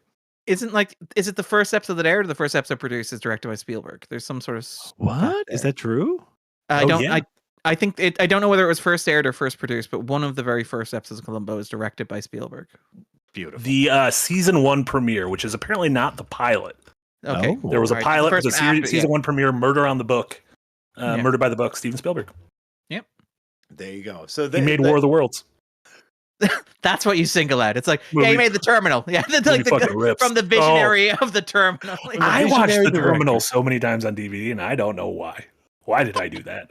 Dude got stuck in an airport. It's cute. Whoa. It's a cute movie. What a scenario. It's a cute movie. Mr. Catch Me If You Can directed an episode of Columbo. No, it's a wonderful TV show. It's something that I have kind of rewatched several times throughout my life because it is a beautiful show.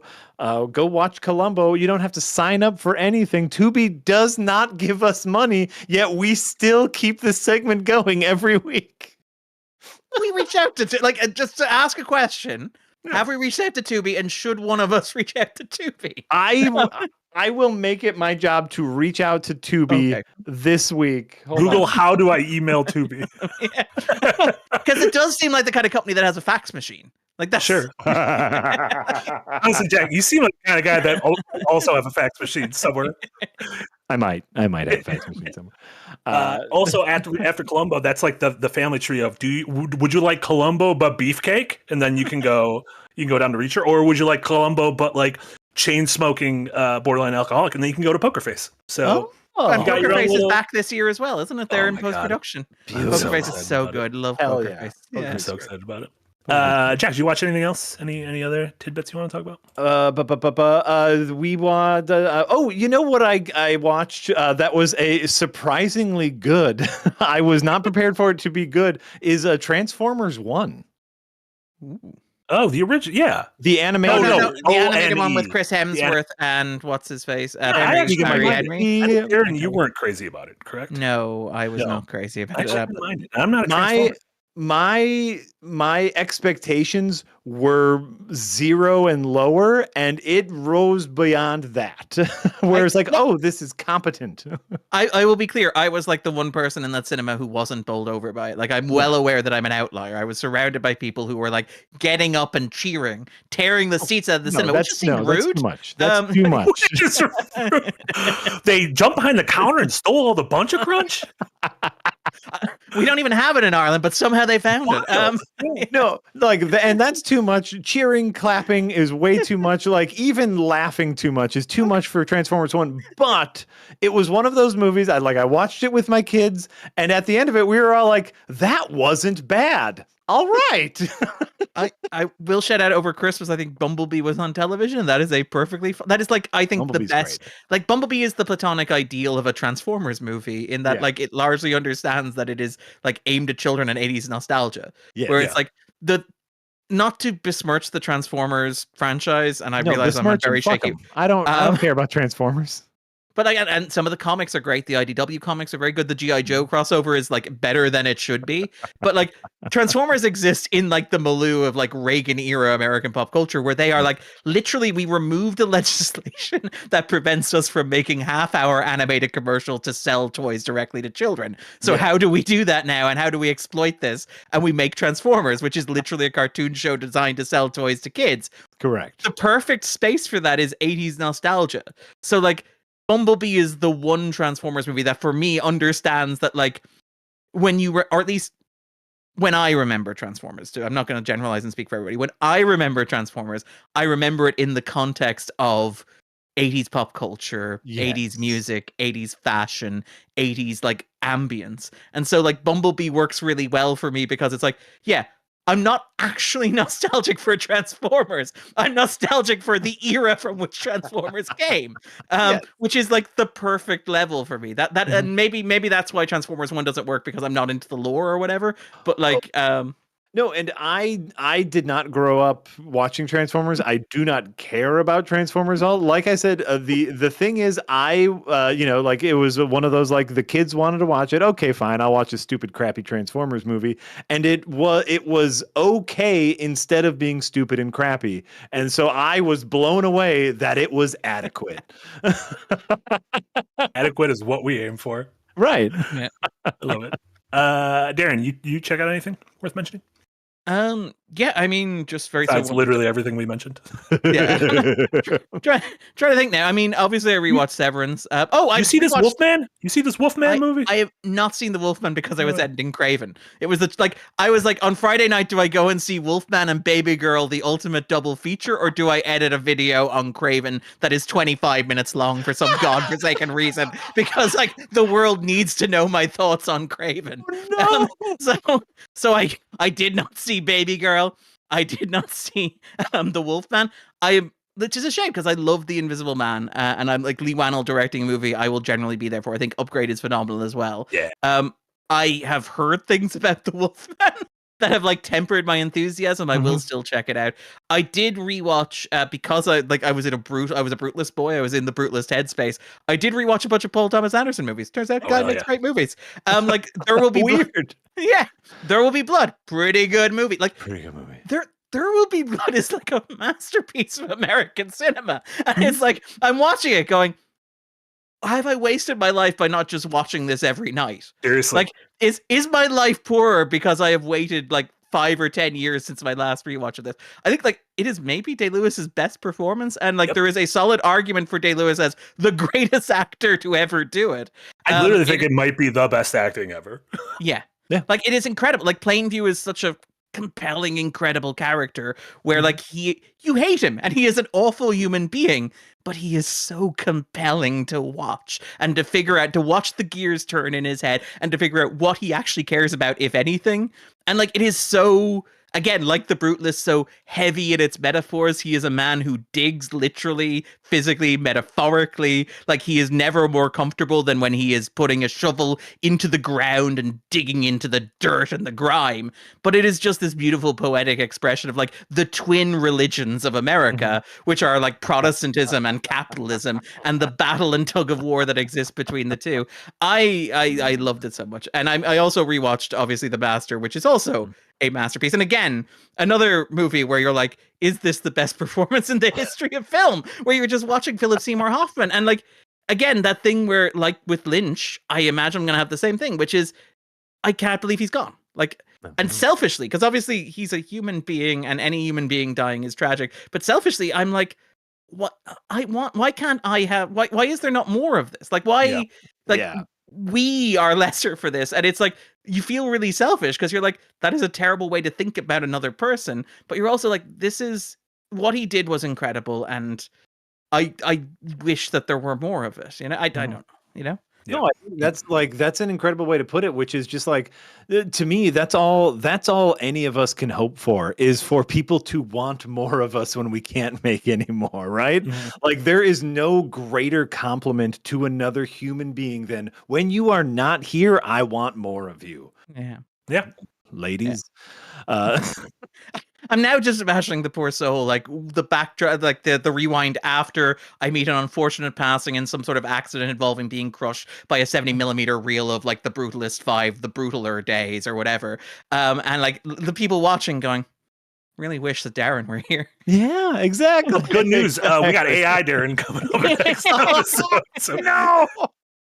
Honestly, we didn't have them, but it was finally the Craven video that put it over the top. It got us the data we needed to complete AI Darren. So it's gonna be. He just keeps saying "or funny." We can change it.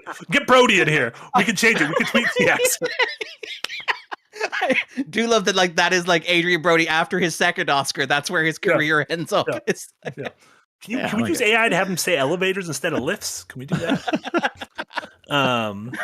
It's fine. He still calls his parents his folks, though. That's okay. That's fine. I love that. Yeah, I call everyone folks. And before we wrap up, George Lucas with a €2 dono. Thank you so much. It's the most interesting item in your office. Like right now? I don't know. I guess within arm's reach. Within arm's reach. Oh, okay. Oh, here. I got one. I'll go first. I got a copy of Duck Dynasty on the Xbox 360. We might be streaming that at some point soon. So, bonus redneck logic Uncle Si trivia unlock code on the inside. My God. Okay, I have something. I think they were racists, which that might be. Maybe I should give this one like a quick run before I stream it. Yeah, I'm pretty sure they're actually like pretty like open about being racist. Okay, well that's not great. What I have is my name in cursive. This was here. I'll put it together. It's broken. Was that on like like a New Year's Eve sunglasses? No, this was or a medallion.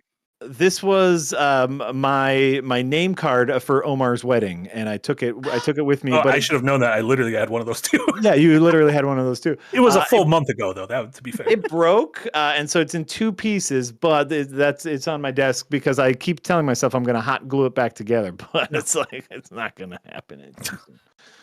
So that's my interesting thing. Within arm's reach, I have basically like when Netflix were like all in about winning Oscars, and it's kind of ironic that they're probably going to win Best Picture with Amelia Perez, the most low effort Netflix Oscar contender ever. I don't want to talk like about it. I have my keys are on like a little chain that is like Bronco Henry's like rope that they sent me. They sent me a bit of like Bronco Henry rope, which is nice, and they also sent me a gigantic picture book which I have yet to open. Of The Power of the Dog from Jane Campion as well. There's also like there's like so much Netflix swag downstairs. I had for like 3 years a can of, was it Jared Leto's kombucha in my fridge? that I could not bring myself to drink. No, Smart Yeah, call. I'm gonna be honest. Yeah. I wouldn't. Yeah. But yeah, so no, just like within arm's reach, that's it, I think. Jared Leto's kombucha. That's a cursed series of words. Oh, I passed that on to somebody. Yeah, I haven't checked it out in a while. Yeah, Why I would haven't you do that? because I couldn't have it staring at me every time I opened the fridge, Jack. It was right in the garbage. Twitch TV with a great point. Did you know that the other name for Jared Leto's kombucha was the power of the dog? There you go. Beautiful. Well, that about does it for us on this episode of the Rewind. Jack, what do you got going on? What should folks check out other than a broken nameplate from a dear friend's wedding? Okay. For any Dungeons and Dragons lovers out there, now every episode of Adventures Nigh that has been previously released is available remastered. You can binge the entire series because coming up soon will be brand new Adventure is Nigh. We have the Platinum Resolve coming up. We have the Level Up episode coming up, and then season 4 is starting. And I'm so very excited. It's new D&D stuff. Also, I think this came out today. Jenna Stieber had me on her podcast, Big Game Hunger. If you want to listen to me and Jenna talk about video game, she randomizes video game ideas, and we have to improvise what we want that video game to be. And it was quite possibly outside of any of the podcasts I do here, one of my favorite podcasts. The title is Jack Packard Woos a Sicko Princess. Who doesn't? And that sicko princess is Jenna. That's all I'm saying. I love it. Yes, absolutely. Everyone check that out. So those are the things that you should be checking out this week. Beautiful. Darren, obviously we mentioned your big thing at the moment was the Craven video, which you were not able to see Baby Girl and Wolfman. We have to make sacrifices. Everybody has to make sacrifices, Marty. What's the best order of those two, by the way? A Wolfman, Baby Girl double feature. Is it Wolfman, Baby Girl, Wolfman? I mean, I feel like the subtext of both of those movies probably intersects quite heavily in that they are movies about men's weird relationships to women. Yeah. I don't know if there's a milk drinking scene in Wolfman. I like to imagine that there's not. But, Gotta be. That's the other power of the dog. Yeah. Hachi. But yeah, so the Craven video, which I'm very proud of, it's an idea that I pitched back when I saw Craven in cinemas, because there is one shot in Craven which I used liberally in the video, which like jumped out to me when I saw it in cinemas and was like, that cannot be real. That cannot be something that exists in a major studio blockbuster that is being released in cinemas. And I can't believe I saw it. I must have hallucinated it. And then I saw the digital copy. And not only did I not hallucinate it, they had not fixed it in post. Nobody in Sony had like thought to go back to the copy and like Ian Home it. Because it's like, that's a case where I'd be okay with you Ian Homing it. You know, I'd be like, tweak that a little bit. But yeah, and so I kind of like developed out from that and was like, okay, what's the problem with Craven? You can check out that video. I'm very proud of it. We will be back to regular schedule. I think next week we're doing an episode and then kind of getting back into a regular routine. Jesse and Omar will be editing that. Don't worry. I've had my fill of doing 3 back-to-back backdrops, which I'm very proud of. I think they held up very well.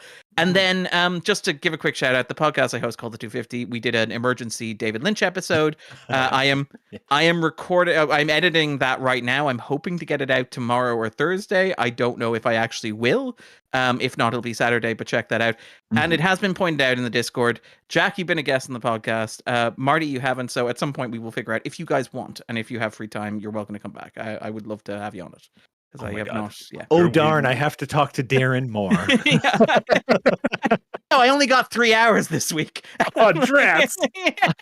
I'm really looking forward to that David Lynch episode. That sounds wonderful. Excellent. And then I think we're going to try planning. I want to plan somewhat tangentially around Last of Us Part 2 or Last of Us Season 2 coming out. Of maybe doing some Last of Us Part 1 streams and just chatting about it. I'll play the game.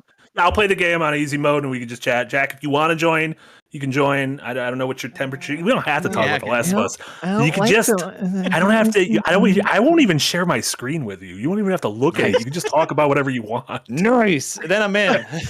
I will say, like, I honestly tried playing The Last of Us, but it's like I am not configured for this. I'm a film critic, damn it.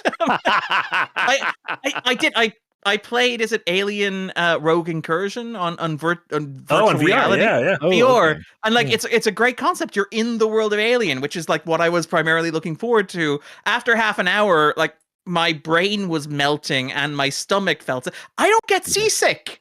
I don't get VR makes you sick. Yahtzee was talking about he gets like intense headaches after an hour.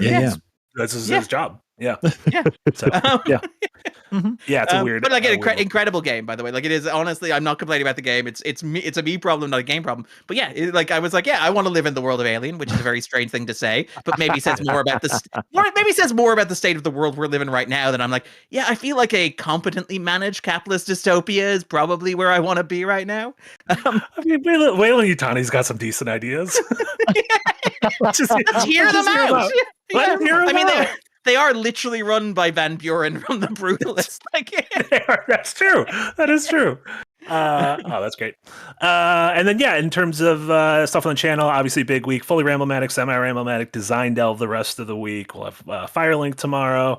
Liza P is going to be a little bit later on Thursday because Nick and I are going to be streaming in the Xbox showcase that is at noon Central. So I believe Liza P is going to be at either 2 or 3 in the afternoon, and then we'll do more Casey shenanigans in the evening. And Yahtzee will be back with the Black Mesa devs. And also, of course, you can read all of Darren's columns that are not free, like the David Lynch one, at the $5 tier or above on Patreon. Darren publishes those Fridays, Sundays, and Mondays. Those are wonderful. He has free reign to write about whatever the hell he wants, and they're always an absolute treat. And take advantage of that. You do. It's beautiful. I want to talk about Black Hat. Great. Who's going to say no? Great. Who says no to Black Hat? I actually really like Black Hat. It's a good movie. I had a good time. Posting that one.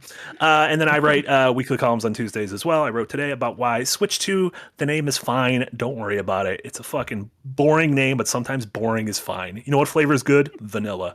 Fucking eat it, you monkey. I'm sorry I called you all monkeys. Everyone was great this episode. I don't know why I was so mean at the end. Are we talking about The Monkey? Yeah, The Monkey. Are we talking about famed horror movie The Monkey? I'm really excited about The Monkey, by the way. The trailer looks great. Osgood Porkins. What are you doing? 2 of these in 9 months?